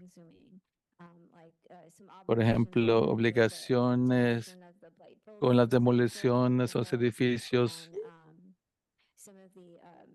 Looking at some agreements and some transfers of property that we need to do under the agreement. Okay, thank you. Thank you. And I know the city attorney wanted to weigh in, because I heard that too about being reimbursement and somehow talking about this, we wouldn't get paid. Could you talk about the FORA bond and how we're guaranteed to get that money? Because I think we're holding on to the money. Right. So when the Fort Ord Reuse Authority dissolved, they issued a bond issuance, and the city of Seaside got money to help and assist the city in removing the buildings and taking certain remedial actions on properties. And so where you see for a demolition bond, which is on this particular item, it is specifically with reference to those monies that were raised and obtained from the Fort Ord Reuse Authority, specifically to remediate and remove buildings and remediate properties. That is distinct. That is not a general fund revenue source. Those are blocked revenues, and they are used only for these types of demolition and the types of reuse activities on the former Fort Ord, on our former Fort Ord lands. And who controls that money? All of that money is in the city of Seaside's, in an account in the city of Seaside's budget, but it can only be used. It's not our general fund. It's only used for those specific activities. Thank you. And I'm gonna ask you one more question, because I'm this consultancy thing is just, it's my understanding that we're talking about Kimberly Horn, right? It's my understanding that the state of California uses Kimberly Horn, particularly when there are things on the former Fort Ord, and I think it's surrounding maybe the courthouse. Is that correct? To your knowledge? Well, what I'm trying to get to is not just this city, and it's not an issue of whether you have money or not. It's not an issue whether you have access to expertise or not. These consultancies are used by people, and it's not unusual for the city of the Seaside to use them if the state of California, the college, the university, and everyone else uses them, the water district. I mean, we just need to speak to that. Could you speak to that? Thank you, Mr. Mayor, members of the council, members of the public. Yes, that is correct. Kimberly Horn is a statewide, diverse agency that has specialists inside of the company that are used not just in the city of Seaside and not just for specifically military base reuse, but their curriculum vitae is quite broad, and they have done work for the state of California. They have worked in the city of Marina on the Shea Homes project. They've worked specifically on other Fort Ord projects, even within the city of Seaside. So it's not only Campus Town. We have used them at the golf course on certain things. We have used them on the hotel not the hotel, the courthouse for certain things. I keep calling it a hotel. It's not. That's just a legal thing. It's a legal hotel. It's a courthouse. But yes, they are quite diverse, and they have not only soils experts, but they have engineers on staff. They have people who help with negotiations, like we saw in the former contract, assistance with the purchase and sale agreement amendment. They have a collection of a diverse set of specialists and skills that augment for sure the technical expertise that we do have inside the city of Seaside, and they amplify that. What is the will of the council? Move approval. It's been properly moved to second. All those in favor use the regular sign of voting, which is aye. Aye. Nays have the same right. Hearing none, ayes have it, motion carried. Let's go to item number D, adopt a resolution approving the fiscal year 2024-25 general and other funds operating budget, capital outlay budget, capital improvement budget, fee schedule, investment policy, position control list, salary schedule, the appropriation limit, the capital improvement plan, and the set reserve amounts. Acting City Manager. Thank you, Mayor. I would like to call up Acting Finance Director, Ms. Jessica Riley.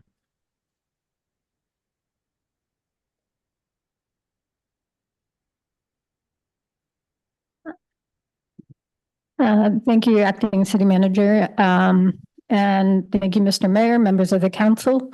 We're pleased to present the revised budget for the fiscal year 24-25 for consideration for adoption. Before I get underway, I just wanted to pause for a moment and ask the city manager, who has already communicated through the transmittal letter several key highlights of the budget proposed for fiscal year 24-25, if there's any further highlights you would want to add to introduce the revised budget. No, nothing further to add with the budget. Okay. And that said, we did achieve a small positive operating surplus while fully funding our rainy day reserves. And then we do have a positive unassigned fund balance, albeit a shrinking unassigned fund balance projected going forward. So we did go over the budget in great detail during the previous study sessions, which combined dedicated 9 hours of review of this proposed budget. So I won't go over the budget in too much detail in my presentation tonight. However, I will provide a high-level summary of the budget for any members of the public that were not able to attend any of the budget study sessions or review the budget analysis in the beginning of the document. And I will point out again that the full budget document is attached to this agenda packet. So all the details are available for the public to review as well. The document is available on the city's website in the finance department section. So now we'll review some of the actual numbers from the budget, starting at the all funds level.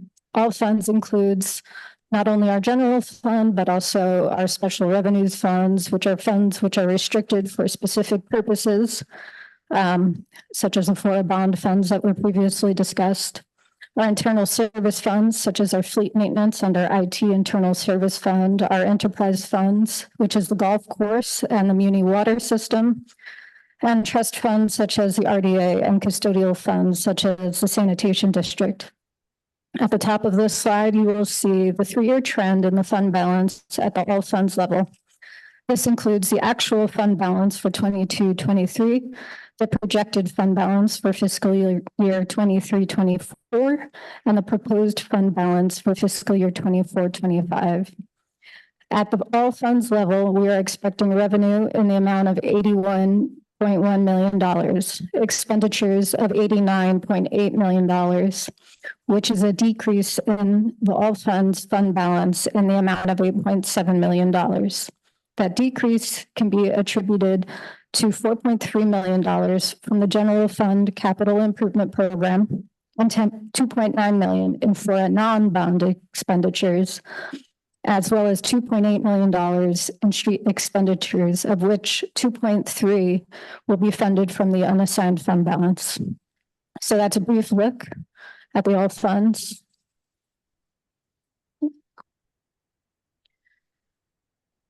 On this slide, we're looking more closely at the general fund.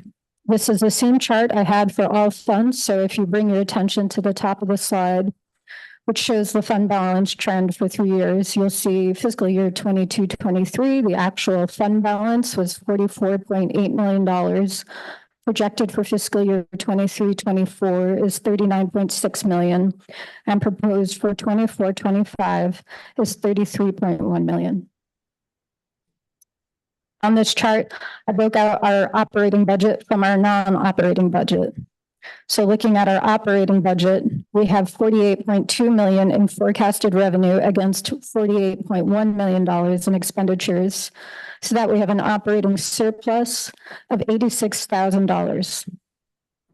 On the non-operating side, with a capital budget, we don't have any specific revenue for a capital budget, but we do have fund balance. So we're using $4.2 million of unassigned fund balance to support $4.3 million in capital expenditures. And if you put it all together in summary, we are forecasting $48.2 million of revenue. We're using $4.3 million of unassigned fund balance to fund capital expenditures with our operating expenditures of $48.1 million. That is a total proposed expenditure amount of $42.4 million, and that is with the operating surplus of $86,000. And before we move forward, I just want to point out that this $33.1 million fund balance includes the impact of $4.3 million set aside for general fund supported capital projects, as well as $2.3 million to transfer to streets for operations support. So that's a total of $6.6 million of unassigned fund balance. This fund balance amount allows us to fully fund our rainy day reserves. The remaining amount in the unassigned fund balance of $1.8 million is left, and that's the council's discretionary amount. And just a little bit more information and background about our revenue trends that was discussed during the budget study sessions. Generally speaking, most of our major revenue sources are projected to continue to flatten out or to grow around 1 to 3%. And the city has not received any major one-time revenues in the fiscal year 23-24, or is projected to receive major one-time revenues for fiscal year 24-25 outside of a few grants. So property tax, we are now showing increasing 3%, less than the 4% inflation rate. Sales and use tax only growing at a moderate 3%. Transactions tax is basically the same as sales and use tax. That's our local 1% add-on tax, and similarly, transaction tax is expected to grow only 1%. And these are based on forecasts from sales and property tax consultants that the city contracts with. Overall, we are proposing an increase in expenditures of 5%, which does reflect staff's efforts to reduce expenditures in the face of projected weakening revenues. But personnel costs, which are the largest expense category, and 72% of total expenditures when we include our operating transfers, 9% increased 9% for the budget proposed for fiscal year 24-25. And this, despite the city's efforts to reduce costs by freezing 11 vacant positions, we still showed a 9% increase in personnel costs due to the 4% cost of living adjustment included in the bargaining agreements, in addition to a $1 million increase in the pension liability. And services and supplies expenditures also were budgeted to increase $484,000 or 5%. To balance the impact of inflation, departments limited additional supplies and equipment purchases, and notable increases were also attributed to the continued contribution to the Neighborhood Improvement Commission in the amount of $398,000 per city ordinance. And internal service charges, which includes our IT department and our fleet maintenance department, saw a large increase of 29%. This variance came from increased costs of equipment and fuel for our equipment maintenance fund, augmentation of our IT staff, and increased costs of citywide software, and the impact of maintaining a 25% reserved for these funds. So in addition to that, we had $4.3 million, I'm just repeating what was said earlier, of expenditures will be used to support capital projects from the unassigned fund balance, and 2.3 million will be transferred from the unassigned fund balance as well to support street operations. And with that, I'll just go over a few of the revisions that were made during the budget study session. This slide shows just clerical revisions, which don't really impact the numbers in the budget. And I'm not going to go through all of these items, but I will highlight one item that wasn't in the published revised document. So the only item that's not in the revised document attached to this agenda includes an updated community housing and economic development organization chart, where the associate planner will report to the senior planner in the proposed budget for adoption. This is in order to comply with the job description, and it will be updated in the final budget to proposed for adoption. And while the council takes an opportunity to look over these revisions on these slides, I'll just point out a few of the other key revisions that came out of the budget study session. The fiscal policy funding for streets was updated to include 50% transfer of the projected surplus at midyear to support streets, CIP, as well as street operations. The fiscal policy for funding streets was also updated to designate the use of trash franchise fees to fund streets impacted by trash collection trucks. And another key revision was to explicitly show a transfer of $2.3 million from the unassigned fund balance for streets operations in the transfer schedule. This is also pointed out on the long-term financial plan. So on the next slide, I just have the budget revisions that changed the numbers. We went from $133,000 in this operating surplus to an $86,000 surplus. And this slide details all the changes that contributed to that. So I don't necessarily have any staff corrections, but there was a correction for how this impacted the fund balance during the study session that I'll clarify on the next slide. The bottom half, though, shows the changes requested from council. I will point out that I did add all of these savings from council revisions to the operating balance, when in fact, there were quite a few other savings that came from capital project changes that are detailed on the next slide.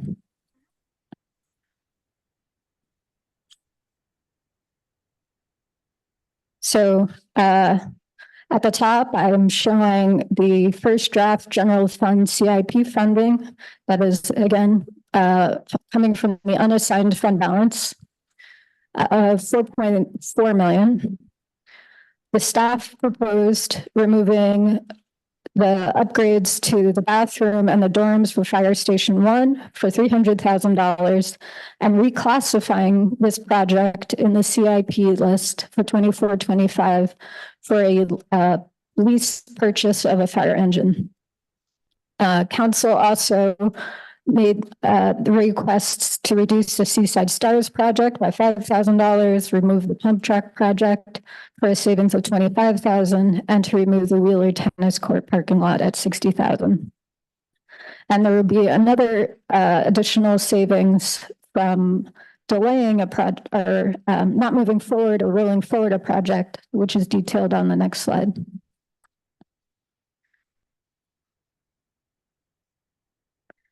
This slide really puts it all together. This shows the net impact of the council revisions that impacted the operating budget, which was an increase of $47,500 of expenditures. So there was an addition at the table at the top of $451,000 in expenditures and a reduction of expenditures in other categories that were $403,000. So the net impact on the operating budget was $47,500. And moving over to the right, the impact of reversing some new CIP projects for fiscal year 24-25 that were shown on the previous slide reduced expenditures by $90,000. And so this also helped improve the unassigned fund balance through savings. And also, as I pointed out here, there was an additional savings of $60,000 from council's direction to not move forward with the welcome sign project in the CIP. So the overall impact from the direction from council at the June 11th and June 12th budget study session improved the general unassigned fund balance from 1.7 million to 1.8 million. So that concludes this overview of the proposed fiscal year's budget for 24-25 with revisions from the June 11th and 12th budget study sessions. Staff recommends council approve the resolution attached to this agenda item that would be approving the fiscal year budget for 24-25 with these revisions. And with that, I'll now take any questions. Any questions? You have something? Yes, Councilmember Miller. I have a very quick question. On the very first slide, there was the late fee that we talked about for the Airbnb, or excuse me, for the short-term rental. It says here to remove the $250 late fee for short-term rental licenses. So are we saying that if you're late, there's no penalty? Thank you for that question. I did follow up with our administrative analyst, Varun Nori, who manages the short-term rental program for the city, about this $250 late fee for the short-term rental license application. And the administrative changes actually removed this fee and created a wait list. So there's a hard stop now rather than a late fee if someone doesn't renew their application for a short-term rental license, and then someone else can move up, who's on the waiting list can move up and have an opportunity for a short-term rental license. That's very interesting. So if you are late, you potentially have the ramification of losing your ability to operate. Yes. Wow. Kind of like that. Thank you. Don't sound like a potential, sound like you lost. I mean, right? I mean, we need to be clear about if you are, there's no late fee. If you're late, then you can probably go to the bottom of the list, of the waiting list. Yes. Okay, I strike my potential from the record. I'm just saying, we should be clear because people are gonna call us and say, hey, I had one yesterday. You know, I've been operating it for 5 years now, and I'm 2 days late. And now I'm not authorized no more. So, well, okay, I want you to think about it before we vote on it. Okay, Mayor Pro Tem. This now brings me to another question. And I, you know, thank you for the question. Should there be a window of 2 days late is going on like a 30-day window or a 10-day window or 20-day window? Something because I don't know, you may get sick. You were going to pay your payment, you may have a heart attack, you know, you can't, whatever it be. Should there be some kind of common sense window that would give even a penalty for being 10 days late, something? Let me just jump in. Yeah. That's what you need to get us to buy into. Don't Okay, ask her. I'm sorry. But something for us to think about that. How's that sound? A window of 10 days, 20 days, 30 days? I will just a comment. I will point out, though, there is a grace period for all business licenses with the city that I'll have to confirm, but I believe it's through August 1st to renew the business license. Okay, so Yeah. it's not immediately, it's. Yes, as well as the program manager for the short-term rental program has been actively reaching out to all existing short-term rental license holders to renew their license. This is appropriate, even their short-term rental, whatever. They have that window too, is that what you're saying? And is that what the council saying? I'm a little. I'll have to confirm what the cutoff is for the what is designated as late. I believe there is a grace period. Somewhere, sometime we might want to clarify that. Well, at the council or whatever. can I jump in for a second? Sure. Well, I just want to say, like, you know, if it's a business entity that's late, so-called renewing their business, you know, they pay a late fee, but we don't say you're going out of business. I'm agreeing with you. Yeah, that's why I just want us to, and so maybe it is to make sure they have that 30-day grace period. Right, something that the council would consider that, just so that way life happens and we all know that. Can I ask just one question, Mayor? Yeah. It's your time. Yeah, and this is my, and this is I had the question in my mind, but that kind of caught me off guard. And this is the wrong word, but I'll do the best I can with it. I thought we had cut, and this is going by memory, a pump track, that's the word. It was I didn't really follow it, but I thought there was 10 or 15. Is it on that list and I just missed it? It would be in the CIP. It was $25,000 from the general fund. Good. I just wanted to make sure that was there for savings. That's my only question. Thank you. Anyone else? I think I had a couple, but you went through your slides so quick. And I'll ask some now and then I'll come back to. One was that late fee that did startle me, so I'm glad that was asked. We talked about the grant programs and how to label them. I think we left it with I think when we labeled it with pending, right? We threw out some words, but I think the words should be more possible, right? Because if we don't get it, it balances out on your track because you know you got it coming in, you coming in and out. But when the public read it, they should read that, yeah, we're going for a grant for $1 million, but it's possible, right? Because when we count it, and I agree with you about why you're counting it, but when we're counting it, it's possible that you can believe like you're going to get it, right? And so if it makes sense for you to keep you straight to account for it, then I think we should help the public be straight by saying possible instead of, it definitely is not pending, right? It's the application is in, but the grant is in, but it's not pending until, you know, those 15 minutes on someone's desk before they qualified yes or no. So that's just a thought that I had that may be helpful. And then I thought we put some money in there. Okay. And so my understanding, the additional city hall improvements included the updating of the bathrooms and other things that you guys may need in there. And so I do think there's some other stuff that should be discussed. I know we were talking about some adding some other stuff, but I don't want to speak for people if they want to speak up. So is there anybody that had any more comments?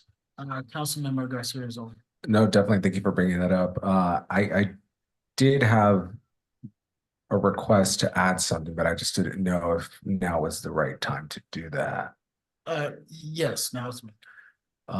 One thing that I was definitely trying to look into was figuring out how we might be able to refurbish the stage at Oldemeyer Center, or spruce that up, and was wondering if we could probably set aside, I don't know, maybe $20,000 or 15 to just clean it up. It is fading and I want to make sure it's looking nice if we're going to be renting that out to make it more attractive to people, so they can rent out for more social gatherings or events.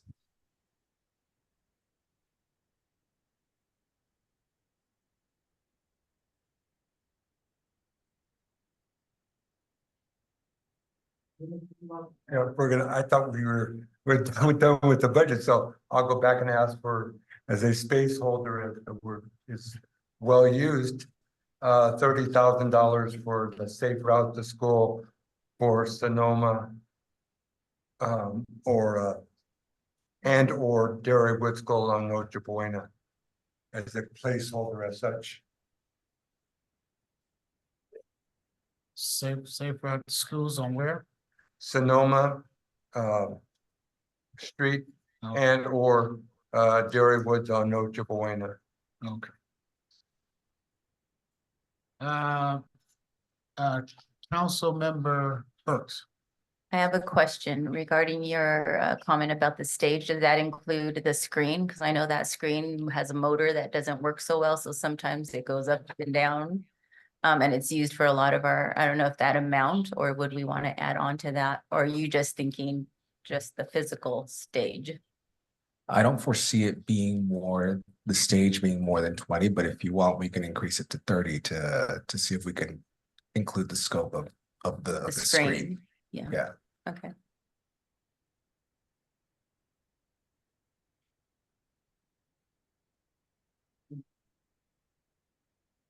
And that was it. I know there was some talk about some more what's the word? Domestic violence training.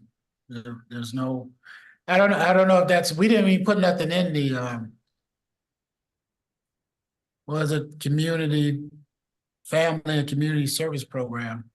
But if we want those type of classes, those type of events for our community, it has to come from somewhere.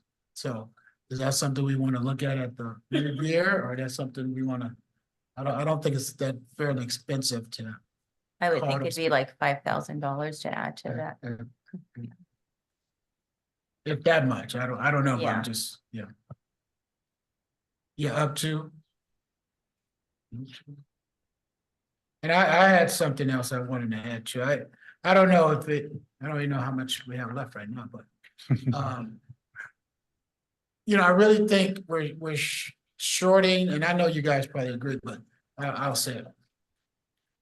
Shorting our Tiny Tots University over there with I don't know. I think it's time to update some of their toys. But I know it's time to refurbish that globe that is in their playground area that has been the paint has been peeling and is half of the world's globe. And I think it's been Tiny Tots that have been in that university that have never seen a full globe. And so why would you have the globe on the floor if it's half of a globe?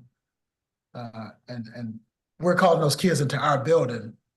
And we got a mural on the floor, and the mural's been half, you know, faded away since I've been here. But if there's no money for that, I'll wait till mid-year. But I'll throw it out there because I don't know how much it would cost to refurbish it, to be honest with you. So, Can I make a suggestion? Yeah, Just, cause I like globes. Maybe do the $2,500 for the domestic violence. Earmark $2,500 for the globe painting. And that way both needs potentially can be met if you were open to that thought process of sharing. Just trying to be. Yeah, I'm open to it. I'm open to it as well. I support it. Okay, thank you. So let me see if I got that right. 30,000 for Safe Route to Schools. Continue our commitment with the school districts, the school district, and our support of getting our kids to school safely. I think it's been very, the partnership that we established over the last couple of years has been very fruitful for what we've been trying to do, and it's paying dividends as relates to our residents being able to use school facilities. So it's more than just a one-way ticket there. And of course, we want our kids to be able to cross the street safely in some of these places, if not all of these places that we can afford. Then the second 30,000 was to refurbish the stage area of the Odemeyer.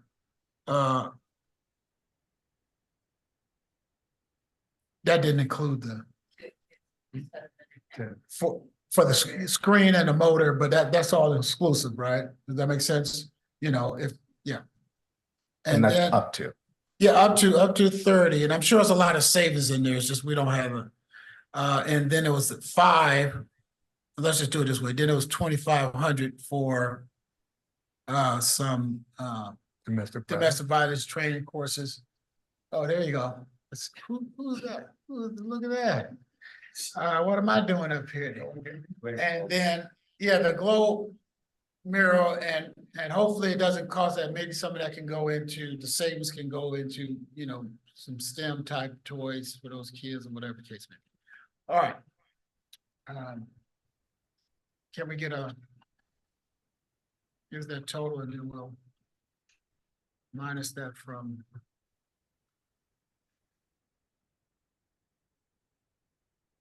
I think it's down to 5. Oh, still got a little bit. All right.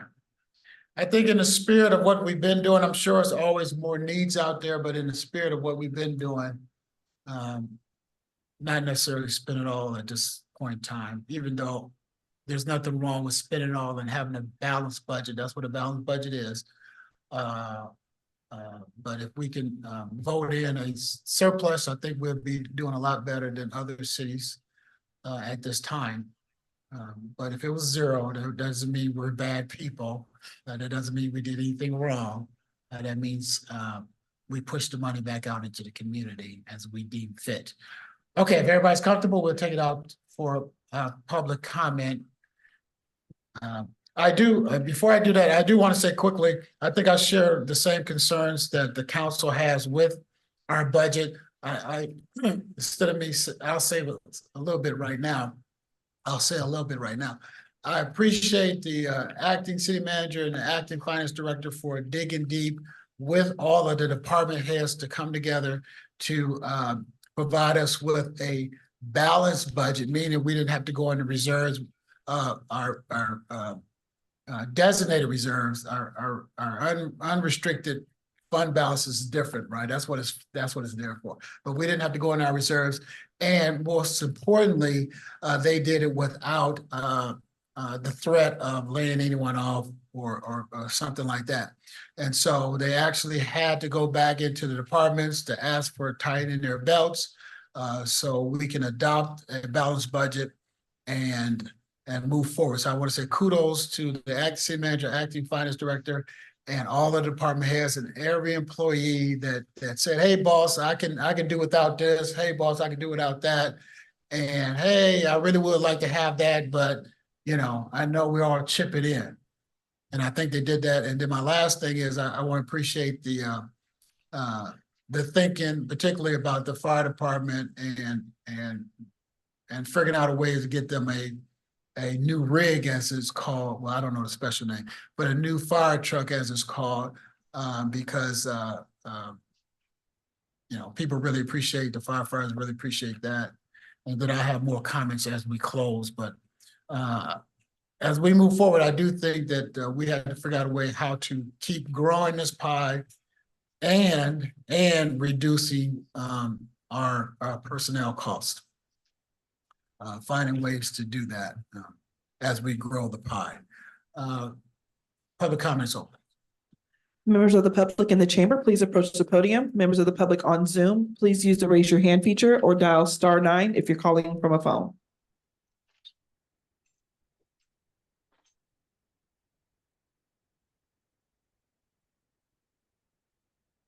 Hi, Linda Cunningham, member of the Homeless Committee. Talking as a person, I wondered if we could see slide 6. I didn't get a picture of those numbers and I didn't know if we could see that again. I just didn't have my act together. I thought I saw on that slide, the SNP bus got more funding, but I didn't know if we were getting 6 SNP buses a year for 24,000 or because it's 4,000 a visit, or if it was 12 SNPs at 48,000. I'm sorry, I didn't see that on the screen. And it was really sad to see that the track wasn't able to be funded. I don't know if anybody else has been swarmed by these group of kids. It's wonderful to see them out riding their bikes, but when I'm driving, trying to get into Costco at an intersection, I don't want them circling my car, riding wheelies, going in and out of traffic. It's absolutely terrifying. And I think it's great these kids are riding bikes. They need somewhere to ride these bikes, and it would be really neat. Seaside, I think, has a lot of opportunity for a lot of places for these kids to put their energy that's not in rush hour traffic at 4 o'clock, 5 o'clock in the evening, And as a member of the Homeless Commission, I think we've got some extra funding and I want to thank you. We will use whatever money you gave us to help improve Seaside's neighborhood by helping individuals find a way back off the street and into a better life for them and a better life for the Seaside community. And thank you all for what you do. Really appreciate it. You're really making a difference. We can see the difference if you look all over the city where your investments are making a difference. And it really means a lot to me as a Seaside resident. Thank you.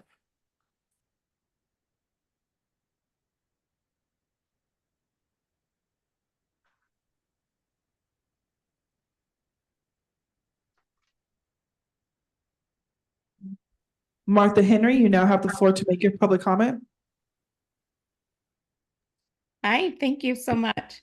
Hey, first, I agree with hiring the consultants to help Ms. Patel. I think that's an excellent decision. Looking over this budget, I want to go back to that decision about the dispensaries. I think we should not let our personal biases get in the way of free enterprise. Look, I'm 64. I've never smoked a joint in my life, but I do understand numbers. And I do understand that we need to generate revenue. So I'm so happy that you voted to allow that dispensary to go forward, to move forward with that. And I think that we need to, at all times, put our personal opinions, biases aside and do what's good for the city.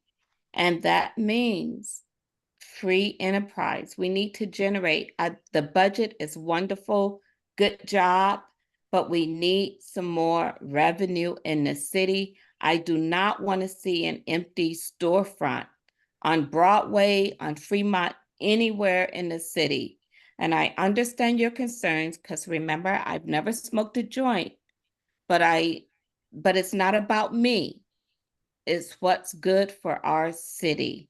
And I just want to thank you for all the work that you're doing. I know it's not easy, but just know that we appreciate it. As a homeowner, I appreciate it because the more we can sort of spread this around, the less I will have to pay in property taxes. So thank you and have a lovely evening. That's it. I yield my time. Thank you for your comments. Anne, you now have the floor to make your public comment.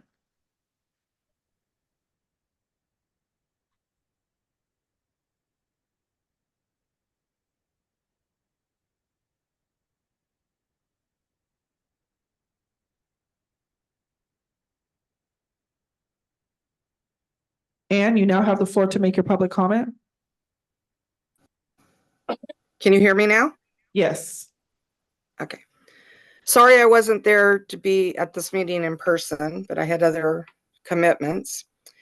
Looking over about the budget, about the globe painting at the Tiny Tots, perhaps we could save the $2,500 and find a group of artists or mural artists that would do that free of cost or just for the cost of the paints. That would save us a lot of money. So I think we should look at that way. I find it kind of funny that everybody's throwing out amounts like about the stage, 2,500 or 5,000 or 30,000. Has anybody done the research at what the actual costs of these items are going to be? Because I could say put 10,000 to an item and come to find out that the item's going to cost about 30,000 and then it doesn't get done. So before we start putting out numbers, I think we need to do our research. And my last comment is, I don't think that the fire department should have to make a decision between a new fire truck or dorms and bathrooms at the fire station. We need to keep our fire department and our officers, our firefighters comfortable. They put a lot of work in. They do a lot of hours. They spend a lot of time at the fire station. And we did all the improvements to the outside of the building, but we're not doing anything to the inside for them. And I think that we should figure out a way to do both. And I'll yield the rest of my time.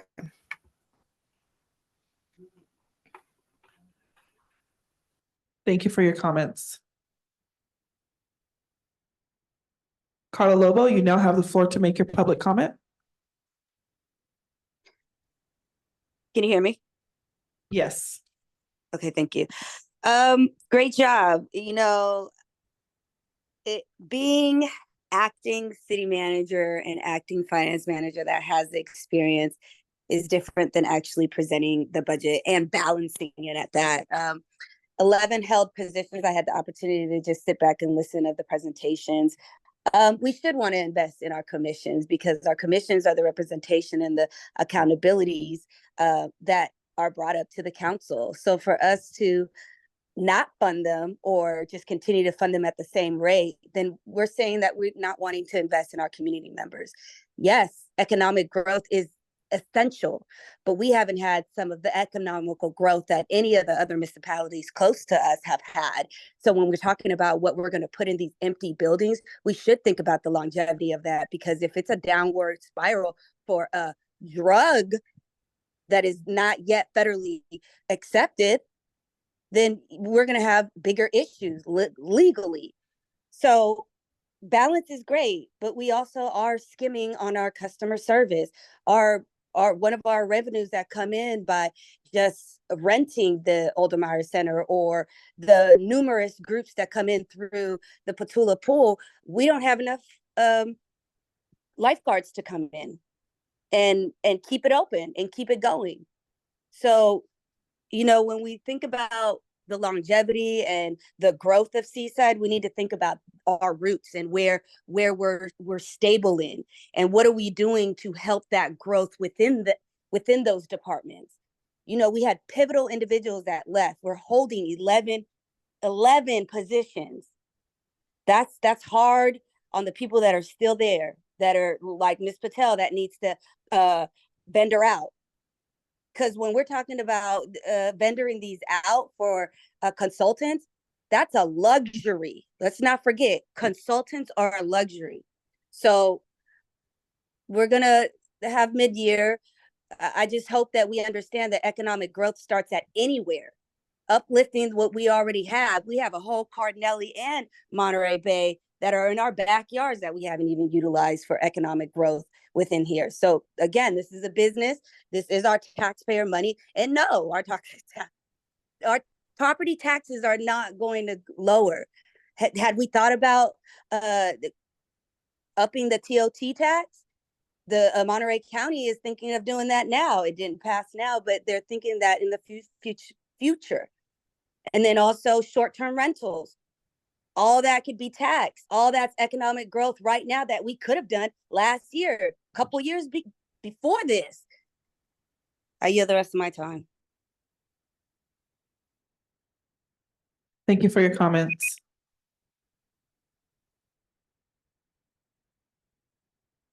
Mayor, at this time, no other members of the public have come forward to make public comment on this item. Thank you.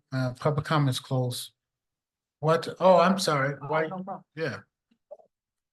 No, I know you've been waiting, so go ahead. Sorry. Good evening, everybody. This is my first time here. I live up on Hilby, 3 years in Seaside, and I'm ready to start getting a little bit more involved with the community.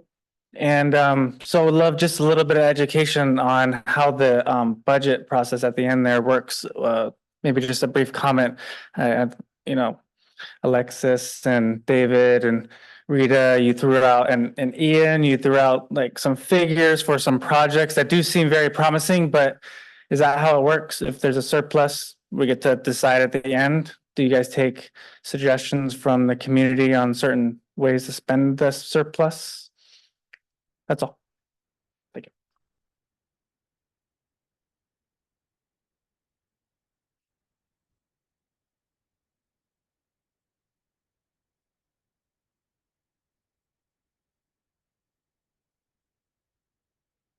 Thank you. Public comment is closed. There was some questions in there there might have been some financial questions in there that you can answer. Thank you, Mr. Mayor. The first question was, why did we increase the SNP bus, or did we increase the amount allocated to the SNP bus? So we increased the amount allocated to the SNP bus by $14,000 for a total of $24,000 appropriated for the SNP bus. And I believe that was for was it 2 sessions per month, but I think I'll have to have the council. No. One per No, month. but how many do we believe we're gonna do over the next 6 months? 'Cause Thank you, Mr. Mayor. It's my understanding we're gonna do one every month for the next 6 months and address this at the mid-year budget. Okay. Thank you. $4,000 each? But that's way cheaper than turning in all those animals. Okay, I'm sorry, go ahead. Yes. Thank you for confirming that, Councilmember Miller. And there was, I guess, a clarification. Había una clarificación sobre si vamos a ver el proyecto de CIP y lo hicimos para ahorrar de $25,000.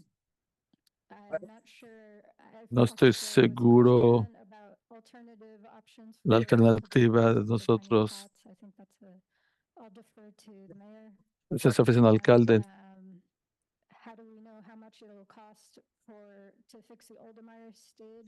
Las oficinas,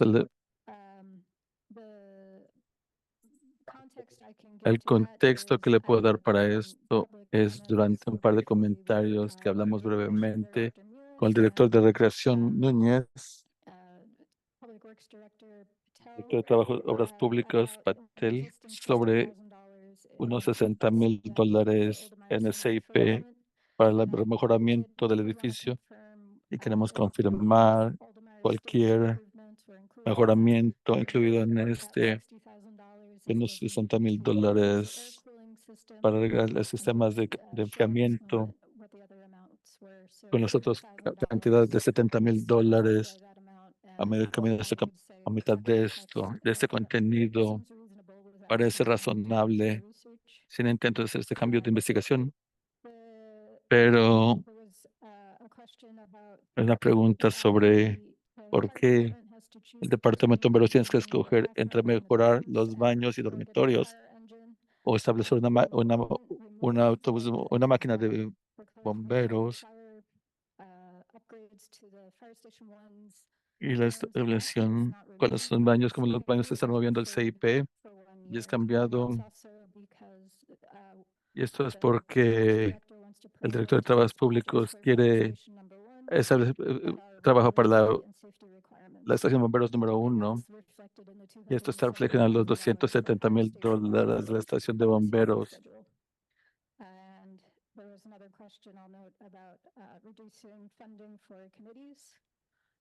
The amounts that were reduced are on this slide, but again, I'll defer to the mayor to comment on that question.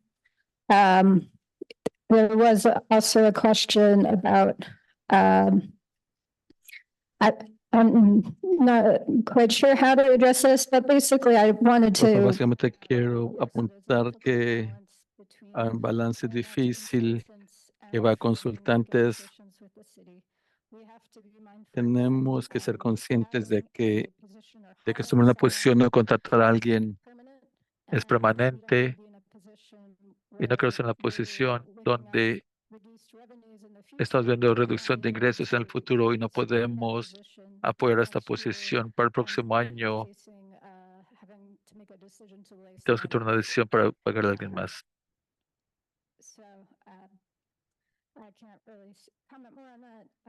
No puedo decir algo más sobre esto. Y para aumentar TOT, esto va a ser una consideración para los concejales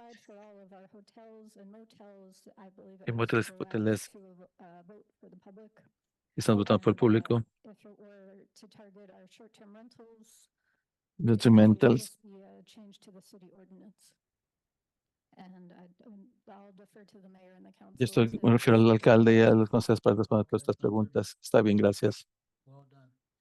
I would just start, I think. Quiero empezar. Yo creo que, por ejemplo, el contrato es algo bueno, pero si pensamos en términos de, si estamos, la bomba, pero no estamos hablando de un contrato de 200, esto tiene 30 y esto está en la calle.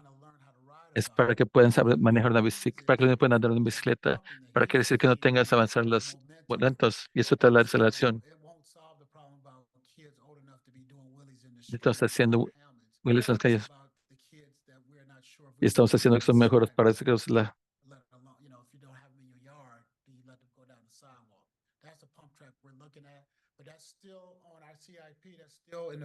Pero estamos viendo el futuro.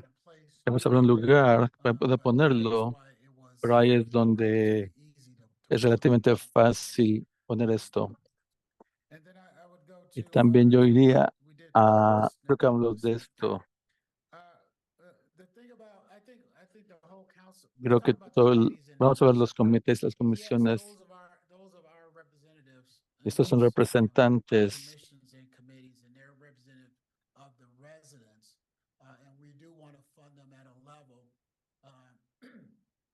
But it has to be a balance on the money that we put into that board and commission. And as they have needs in the future, then we will look to those needs in the future. But I think everybody kind Creo of que cada quien puede tuvo que tomar una corte. Y esto es algo que los concejales están buscando, lo buscamos.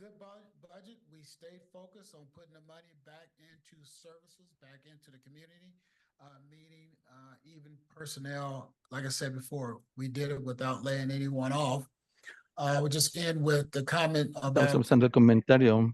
somehow there's taxes laying around to increase TOT or short-term rental. Y podemos cambiar arreglo. Si puedes hacer tu tarea, hay mucho trabajo en nuestro TOT. Y lo que no queremos hacer es elevar impuestos, no solo para que podamos gastar más dinero. You save that until you really need it. You know, so just because we have room to raise taxes, raise our TOT and raise short-term rental, you don't do that unless you have to, and we don't have to do that. No tenemos que hacer esto. I don't support raising any taxes until that's our last resort. And I know that the council feels similar. I did want to just be clear. No quiero ser más claro, no queremos hablar de dinero, poner el desarrollo director de disposición para la cuenta de viajes del director de desarrollo económico. Hay un consenso del ayuntamiento de que si hay dinero en nuestro presupuesto para que nosotros apoyemos y su equipo, que podamos poder hacer esas mejoras en esas conferencias. De parte mía, lo que no quiero hacer es, y no ha salido, la ciudad de Seaside.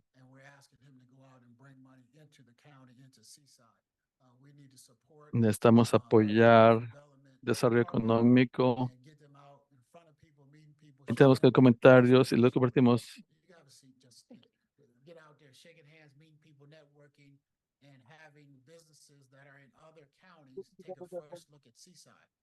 We just can't be waiting around for people to knock on our door. We need to be knocking on. Tenemos que ser nuestra puerta, mayor alcalde pro tem.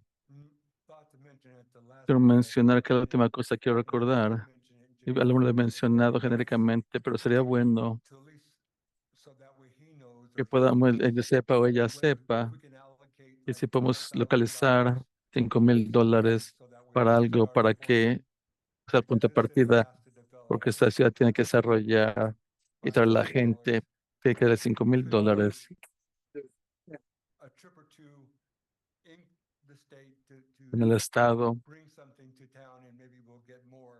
Vamos a algo mejor a largo plazo. Algo vamos a hacer para poder tener lo que necesitamos.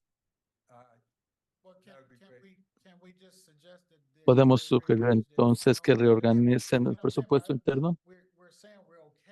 Estamos diciendo que estamos bien.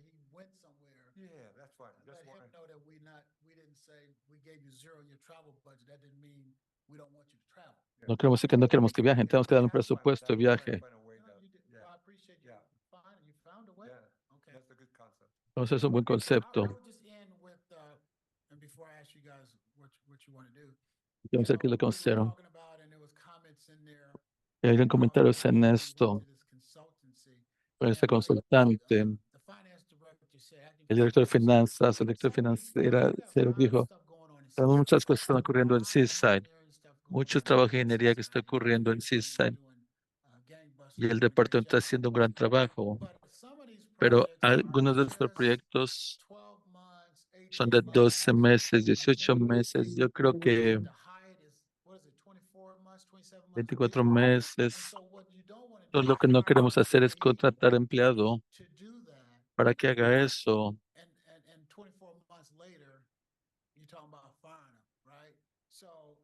It's not as simple as saying, hey, don't you guys have that expertise? It's about what do you need, when you need it. And it's cheaper to have these people come in 18 months, 8 months, 10 months, whatever the work is, and get in and get on out. That's why they're able to Por have eso that. es que han podido hacer esta consulta. Gran Other entities, other counties, other employees use them. And so it's mind-boggling about how, when it comes to Seaside, we say we're not able Por to. eso estamos así, decimos que no vamos a ir a la misma gente. ¿Cómo tenemos un consultante si nadie lo está usando? No es fuera del ordinario para nosotros. Queremos hacer todo un tipo de gentes. Mientras está California, están haciendo $107 millones en el estado para una corte que va a empezar arrancando como hace el año 2025. Mis cálculos hacen que es más cerca, la verdad, pero $3,000 millones. Un hotel de compañía está empezando aquí en septiembre, octubre. Ok. Eso no se le ocurrió pues, nosotros sentados aquí sin tener salido. I don't know, 2 months, 3 months, 4 months away from breaking ground on Campus Town. Again, I put the number $275 million project over several years. And then we got the potential for the main gate, separate from the courthouse. I believe it's another. Entonces yo creo que esta es la situación. Development possibilities, investment, right? So we can't sit up here and worry about things we don't need to worry about. Well, we need to keep our eye on the ball, which is these things that this council had brought forward, and we need to keep pushing forward. And this budget does it. It continues to protect the citizens here with a strong and Esta ciudad tiene que ser fuerte. maybe strong is not the right word. Fair-minded, appropriate law enforcement force and a protective force in our fire department and our. Esto está buscando en nuestro departamento los empleados. Out there, we lose some, we gain some, but Seaside is going to continue to go forward. What is the will of the council? Pues desde el ayuntamiento. Vamos a poner nuestro procedimiento. On the comments, and also I think sometimes we do things for the reasons we do them. And I'll use the tiny tot suggestion, which was a good one, to wait and look and try to find somebody to do it for free. If this council, and congratulations to you, because you should take a lot of credit. If we would have waited on the Highland Estamos pasando. Lincoln Cunningham Park walkway last year, rather than taking the risk and going for it. Antes de tener todo el riesgo que tenemos, no tendríamos esto. Next year or the year after. We made a tough decision not to wait for a grant to make it happen. I believe I want to be part of a team that wants to make things happen rather than. Hace que las cosas se han mantenido para la que la cambio mágico. We did that with Sonoma. I'm sorry, Lincoln Cunningham Park. And thank you for all that. Gracias por todo esto. Para hacer esa parte. Yo. And the mayor's been part of this, actually. school, in talking to past, Jeff Haney, to be exact, the neighborhood leader El líder in the Plumas area. en las áreas de Plumas, él nos dio, I think he paid for those. él creo que pagó por todos speed estos. bumps there. And we were talking about, so he gave me a number, so it was an Ese es tu nombre para que pueda ser una persona educada. the $30,000 to get at least two. ¿Verdad? Para que pueda ser de estos Magic number that came from the air. It was based on eventos del área. Esto estaba basado en conversaciones. and this is something that Y eso es algo que el alcalde y yo hemos tenido y lo que estamos hablando por maneras de reducir el tráfico. school zones as well as other areas. ¿Y dónde So está? I'm gonna point those areas as it impacted some of my could be perceived as off the cuff conversation, but they've been brought up down the road. I also want to say this. También quiero decir esto. Algo de esto es mi opinión. This is what I do know. Es lo que yo veo ahora. So big.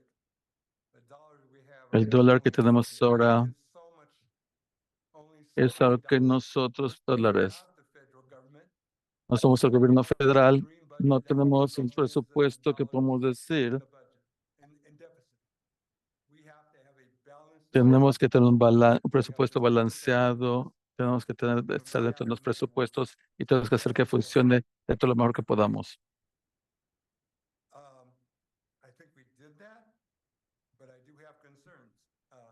Estoy preocupado. For all your hard work.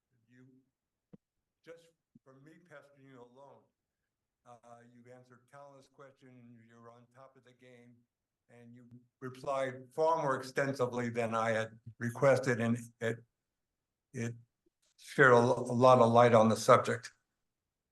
So I really appreciate your time and staff time because I know it was under some challenging circumstances. Estos son ciertos retos que estamos teniendo. I'm somewhat disappointed in the results.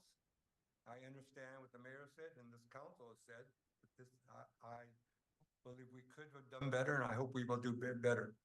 Vamos a hacer algo mejor. It's important to understand there is only so much dollars. Hay tantas cosas que estamos haciendo, tenemos que hacer retos y decisiones. Staff over the last 2 years, and I believe one this year, in the park there, when we've made noticeable, dramatic improvement in park. We cut the recreation budget by a minimum of $200,000. And that's not including inflation. We have frozen a street employee when we're focusing on streets. We are freezing a civil engineer when we're trying to develop so we can raise revenue and provide more services. All the services that you all suggested, we had more revenue or we wanted to do deficit spending. You know, it'd be nice to do.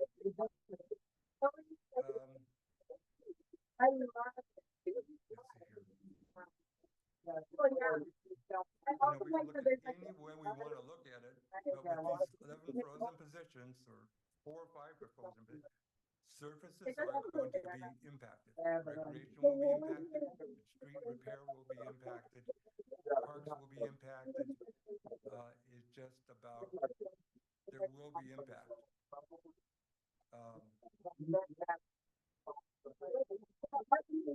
And this is my hope. I hope, I'm unsure. No estoy seguro With the sewers on Hillby con las cosas. and the streets. What are we gonna do on the Hillby? Can we move forward on Hillby? We made commitments to people on Hillby. We also Commitments on made Hillby. commitments on San Pablo. Vemos lo que está pasando en San Pablo. Estoy seguro que es lo que vamos a hacer. Vamos a cortar las cosas ahora para hacer alguna parte de la realidad. Esas creencias ocurran. What I did really appreciate, Lo que sí aprecio among all the positive things en todas las cosas positivas que hemos hecho was the compromise. era el compromiso. The past year, I've seen such compromise in a budget process or any process that I've witnessed. So over the last 2 years, there's been lots of compromise, and we did move forward on a lot of things. I hope I believe we can do better in the future. I encourage staff, I implore, I beg, if I have to use the word beg, staff, that we need to understand, I know you Es understand. que entiendo, yo sé que ustedes entienden. And sometimes I know Ms. Patel especially goes way out of her way to make things happen. And I know the Economic Development Director and all those people. But we got to step forward as quickly as, I believe we need to step forward as quickly as possible to move these projects forward. So next year, when everything's still flattening out, we can find some revenue without continuing to hurt our overall services to this community. So whatever we can do to ensure things move forward, and it's not this council, it's staff that makes things hands-on, moves forward. We make this policy decision, but you're the one that makes the job work. Make sure people are sure what they're doing, and we can provide the streets, the roads, the parks, all those things that are so very. Todos son muy importantes.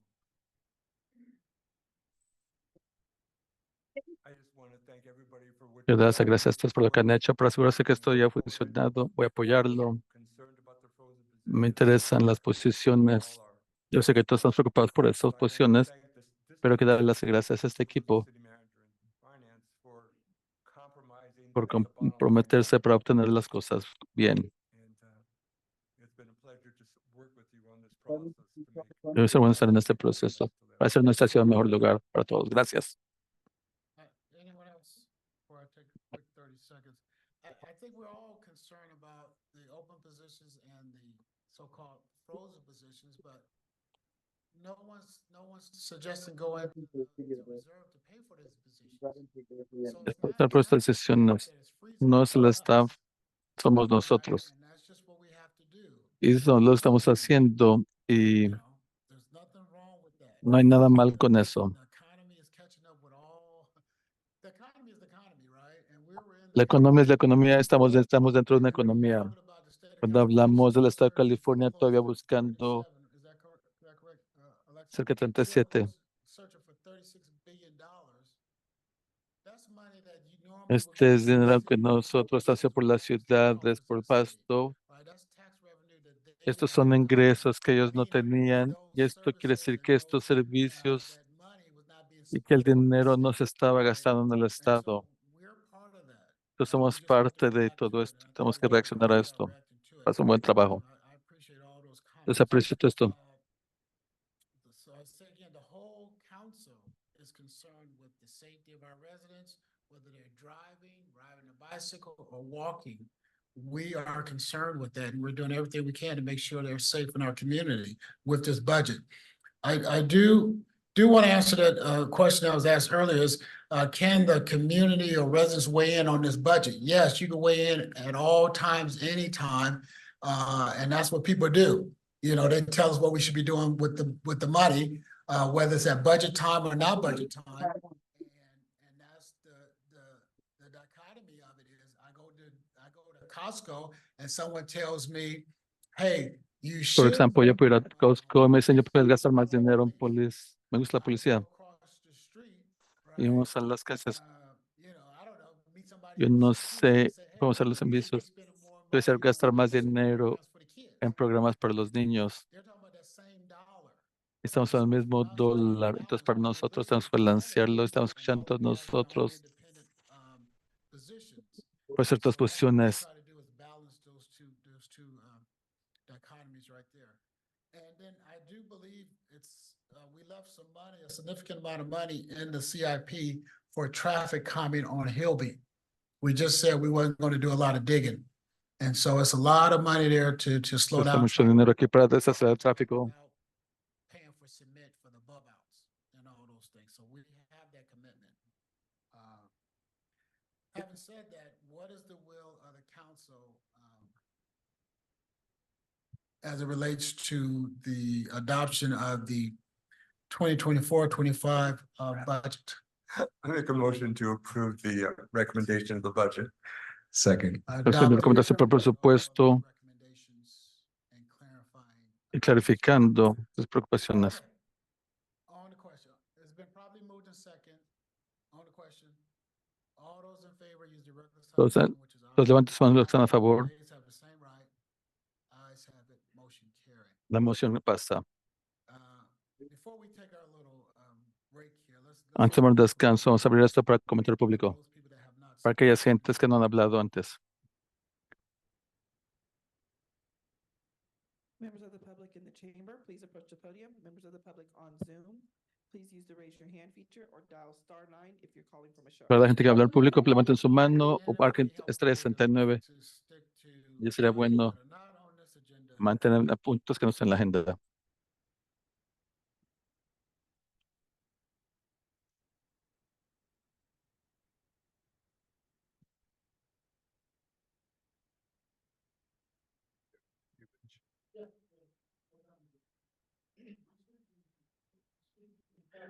Mayor, City Council, Joe Covich. Djokovic, presidente de Seaside, como el caballero dijo aquí, que estar involucrado en lo que está pasando en la ciudad. Yo soy muy nuevo, como ustedes saben, y conocer lo que está pasando en la ciudad, el procesos que todos están siguiendo. Lo que estoy diciendo es que lo que estoy viendo es la calidad de las comunicaciones y el equipo. Hay muchos actores, hay mucha gente.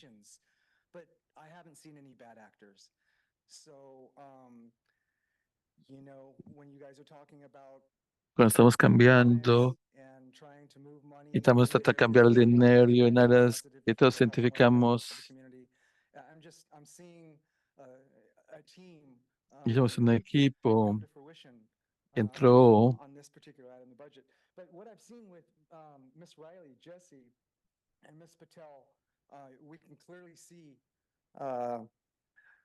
The strengths that they bring to your team. And I'm extremely impressed with what you're all doing here in these very challenging times. So keep up the great work. Thank you very much, all of you. Appreciate you.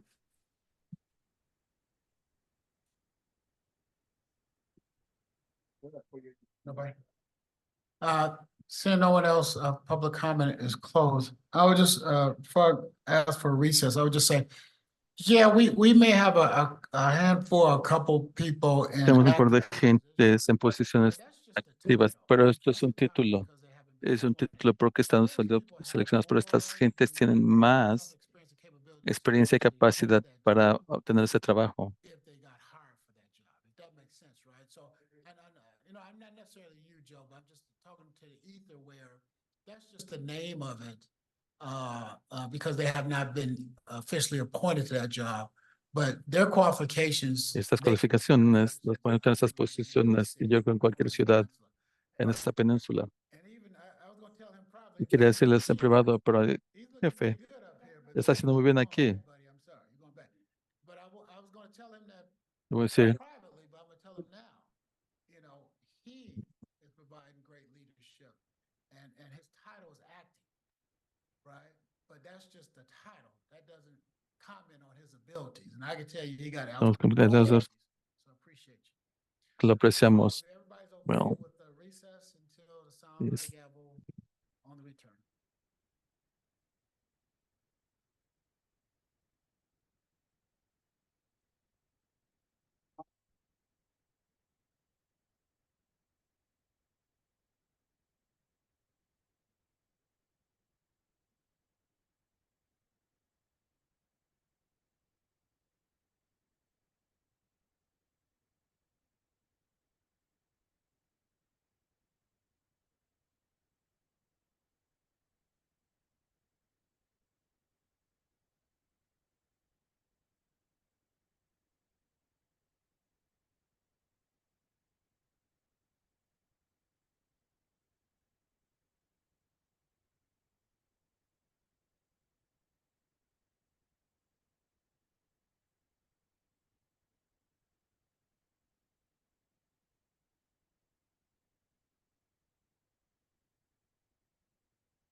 requests? Are there any council members? Wow. Okay, After hold on, this- hold on, okay. hold on.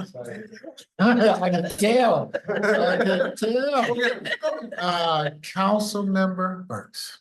So after this evening's discussion about the cannabis dispensaries and license, I'd like us to bring that up in the future to discuss what number of licenses we have, are they being used, and have that discussion of potentially reducing them. That was it. So I could strike out my request there. That's not, I don't think that's fair. I knew that was gonna happen. I had it down. I knew people was gonna get there, so I wrote it down for me, but I'll let you take that one. Anyone else? And we'll firm that up as soon as possible. Let me see.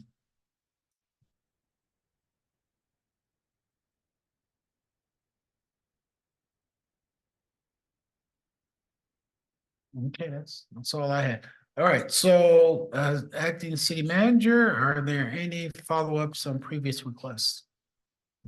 No new follow-up updates from the last meeting, Mayor. Okay. Oh, I'm sorry. Yeah. Oh, okay, we're going backwards. We're going backwards. Sorry, I just remembered. Okay. I knew I had something. Okay. If we could just continue to publicize the hotline information for fireworks on social media, and yeah, that'd be great. Just to continue letting the community members know there is an opportunity for you to speak up. Yeah. Yeah. I'm sure you have a note already, city manager, but just whenever we can electronically change that 10 PM to 11 PM so we're not as confusing. I know some places it's hard to change it on the old flyers or the old whatever, but just take a look at changing it where we can and when we can. Request. All right. And okay. Let's go to item number 12, which is city attorney, city manager, city council, and mayor's comments and report on committee assignments. City attorney. Thank you, Mr. Mayor. Nothing to report. Thank you, acting city manager. No report. Thank you, council member Miller. Thank you, Mr. Mayor. It was a pleasure to have lunch with Councilmember Pacheco at the Windy Root Ask You Supervisor Speaker Series. That was lovely. And then, of course, the farmers market today, where we all were in attendance. And then last week we had La AMBAG. semana pasada tuvimos AMBAG. Y vamos a hacer opción de esto. Pero entonces los últimos. Celebré el cumpleaños de mi hija Millbrook. Thank you, Mr. Mayor. That's all the report. Thank you so much. Councilmember Burks. I attended our Juneteenth celebration. It was a great shout out to everybody that put it together.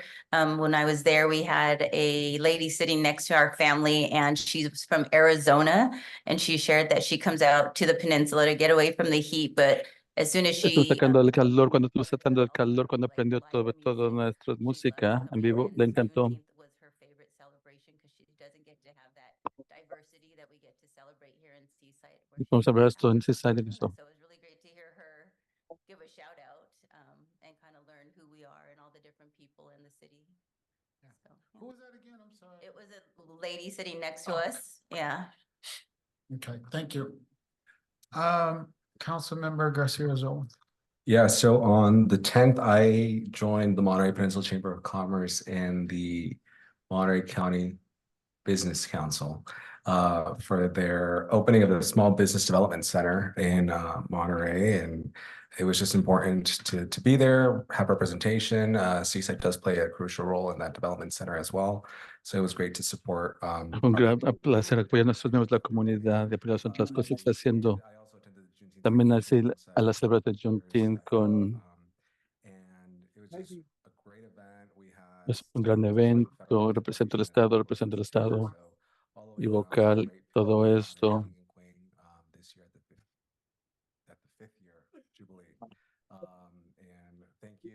Gracias. He was having fun there with his family, and it was just great seeing everybody. Y eso fue un placer ver a toda la gente. Today, Farmers Market Hoy los celebrates celebrities es un testimonio del gran trabajo que este ayuntamiento está haciendo para implementar acceso a vidas saludables para las comunidades. Le hemos mencionado en nuestros comentarios. Estamos comunidades más seguras porque tenemos acceso a la comida saludable. Entonces, recordario de lo que estamos haciendo mañana. En la mañana tengo And then Monday I have my Monterey One Water meeting, so I expect to report out at our next city council meeting. Mayor Pro Tem.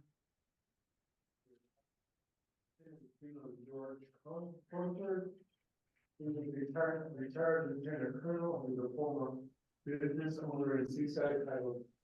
difícil de escuchar.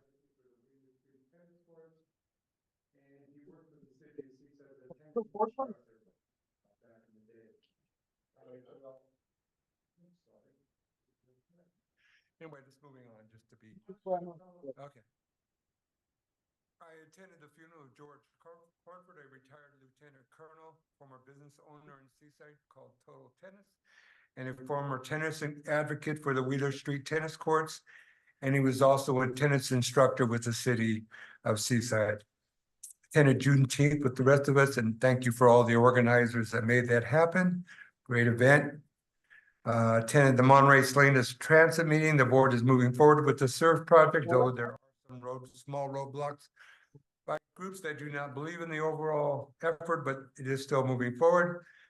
The MST also approved their 24-25 budget, and they approved the purchase of one additional bus of battery operated solar energy. Attended Farmers Market like the rest of us did. It was a great event. Everyone's Harvest has done a great job. So appreciate that. Attended the senior dance today with the mayor. And great time had by all. Just lastly, because of the holiday coming, I wanted to remind everybody about the 4th of July ceremony. Sunday Blue starts July 14th with red beans and rice, and Roy Rogers. He is one of the finest world-renowned guitar players in America and in the world. So stop by. Thank you. Thank you. I guess since our last meeting attended the. En nuestra junta asistí la Junta de Asociaciones de Alcaldes. En Carmel tuvimos un gran marcha en Carmel donde estuvimos a un par de limpiezas de parques.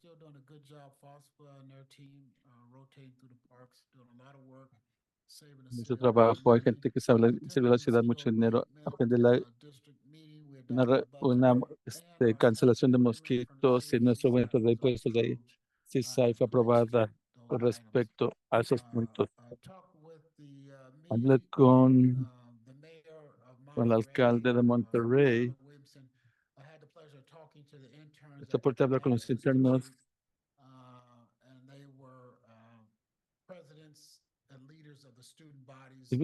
Cuerpos de estudio y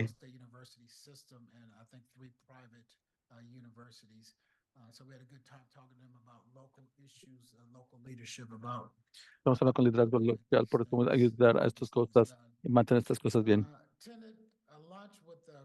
Tuve lunch con el Colonel Klein.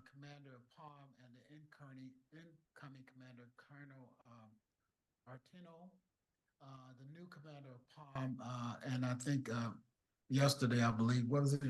Day before, me and Councilmember Garcia Zola Los attended. concejales que extendió este cambio con bando en el jueves. Lo que vamos a hacer para el ayuntamiento es construir la relación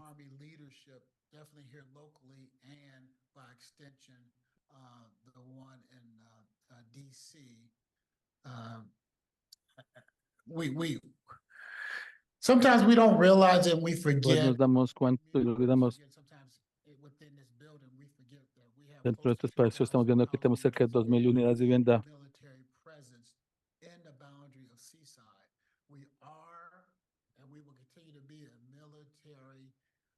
Community. Luckily, we don't have to depend on the military for our budget and our wherewithal. We're suffering a little bit from it, the closure of Fort Ord, but we don't have to depend on them.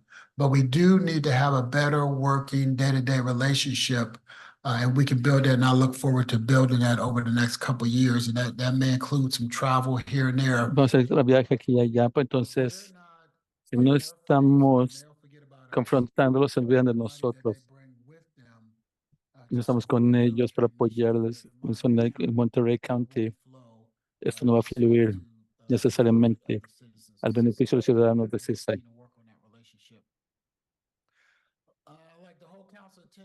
Creo que todos los concejales atendieron a la celebración de Juneteenth, fue muy hecho.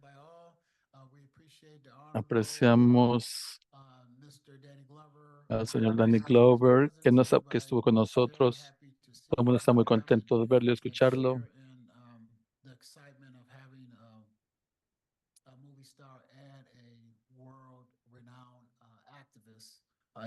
Y él es un gran actor y activista. González Mitchell, George Jackson, por estar 19 en Queen, respectivamente.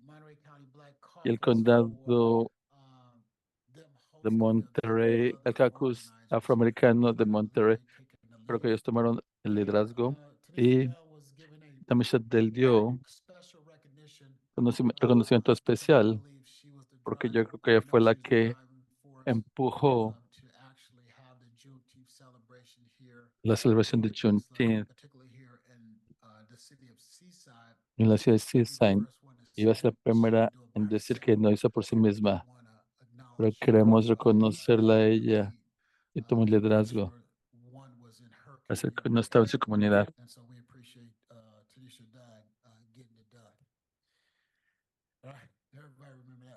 Todo el mundo recuerda, ¿ok? ¿Está bien?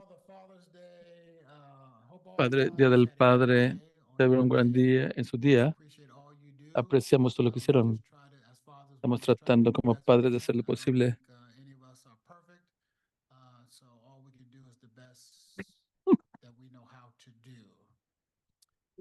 Attended the Monterey Peninsula Water Management District. We adopted our budget. Our budget at the water district was $42 million. And we're just going to keep moving forward on that, working the plan that we have. Celebrated the first year anniversary for the Everyone's Harvest Seaside Farmers Market. Is a great partnership. I appreciate the council voting to go for a market one more time. Remember, we had those conversations like this is do we want to do this for the third, fourth time? Do we want to do it there? We want to do it downtown, but the council stayed focused and brought this market to the citizens. I think, and as we go forward, we just need to, how do we redouble our efforts to push information out, to get citizens down there to spend a couple of hours at the market, and in return, get a good family atmosphere. And I don't know when the last time we talked about it, but maybe I'll just wait to get the update on the CalFresh, another 6 months, whenever, like another 6 months. I don't know if I want the year end numbers, so I don't know what month we're in for the year end, but whenever that comes up, we just need to take notice of any changes in the CalFresh participation. Celebrated, I said that. And last comment is just, I have a Zoom meeting tomorrow with the Cal City's Housing, Community, and Economic Development Committee. On our discussions, we were just discussing, the highlight now is how do we restore local control over rent control, because rent is too darn high. And so I'll be meeting with mayors and council members from throughout the state. I think it's about 40 of us that serve on that statewide commission, and we'll just be focusing on how we can better protect our renters in our communities, and different communities are going to do it different ways, but we're trying to focus on what legislation we can support at the state level to build back our economies as we protect our renters. That's all I have. Thank you. Let's move to item number 13, which is closed session. I will ask the city attorney to read us into closed session. Thank you, Mr. Mayor, members of the council, members of the public. Council will have a conference with real property negotiators pursuant to Government Code Section 54956.8. Property in question is commonly referred to as the Campus Town property, generally bounded by Highway 1, First Avenue, 7th Avenue, Light Fighter, Colonel Durham, and Giggling Street. Agency negotiators, city manager et al. Negotiating parties, KBB, Seaside Venture 2, and the city of Seaside. Under negotiation, price, terms of payment, or both. They'll also have a conference with real property negotiators pursuant to Government Code Section 54956.8. Property in question is 1 McClure Way, commonly referred to as the Black Horse and Bayonet Golf Course and the Grand Hyatt Hotel site. Agency negotiators, the city manager et al. Negotiating parties, Seaside Acquisition Group et al. And the city of Seaside. Under negotiation, price, terms of payment, or both. Also have a conference with real property negotiators pursuant to Government Code Section 54956.8. Property in question is a portion of 1271 Canyon Del Rey Boulevard. Agency negotiators, city manager et al. Negotiating parties, Palenque Arts by and through Juan Sanchez and the city of Seaside. Under negotiation, price, terms of payment, or both. And finally, they'll have a conference with legal counsel pursuant to Government Code Section 54956.9 D2 on 2 matters of potential litigation. For the benefit of the public tonight, I do not expect there to be any readout coming out of closed session. That concludes my read-in. Thank you so much. Public comment is open on our closed session items. Members of the public in the chamber, please approach the podium. Members of the public on Zoom, please use the raise your hand feature or dial *9 if you're calling from a phone.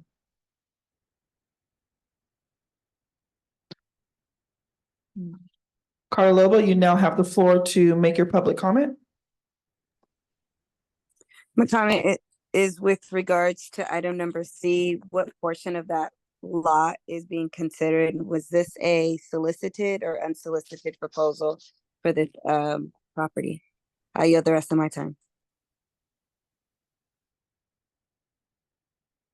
Thank you for your comments. Mayor, at this time, no other members of the public have come forward to make public comment.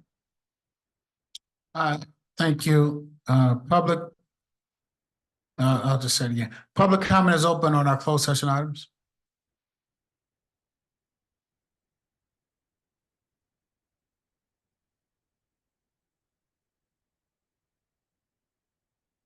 I see no one here, no one. Public comment is closed on our closed session item. City Attorney, were there any questions, issues, or concern that you can answer at this time? Thank you for that question. I think at this time, I'm not able to answer either of the questions that were raised by the commenter. Thank you so much. We will move into closed session.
Interpreters, you can now log off the meeting. Interpreters, you can now log off.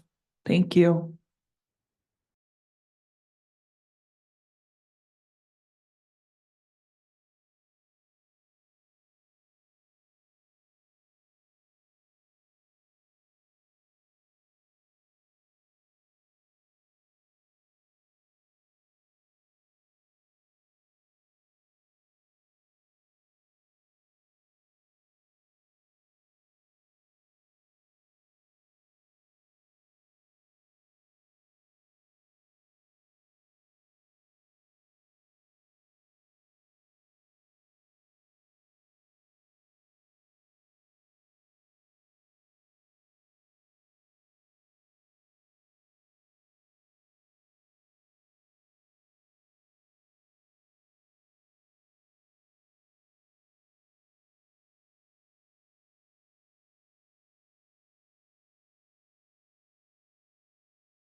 Coming out of closed session, the city attorney will read us out of closed session and report on any reportable items or actions. Thank you, Mr. Mayor, members of the council, members of the public. The council had a conference with real property negotiators pursuant to Government Code Section 54956.8 on the following properties. First property is commonly referred to as Campus Town. They received a briefing from their negotiators on that matter. The second property that they had a conference on is the property located at 1 McClure Way, commonly known as the Grand Hyatt Hotel site, Seaside Resort site, and they received a briefing on that matter. Finally, they received and had a conference with real property negotiators on a portion of Canyon Del Rey Boulevard site and received a briefing and gave direction to their negotiators on that project. Finally, they had a conference with legal counsel pursuant to Government Code Section 54956.9 D2 on 2 matters of potential litigation, and there is no reportable action on those matters. Thank you so much. We're at item number 14, which is adjournment. There'll be no further business on this agenda. This meeting is adjourned.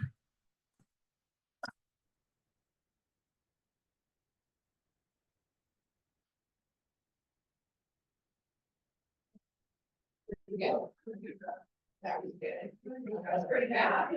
Yeah, it's good. I mean, you can start. Yes, I have a question. Okay, thank you. Thanks, Tom. No problem.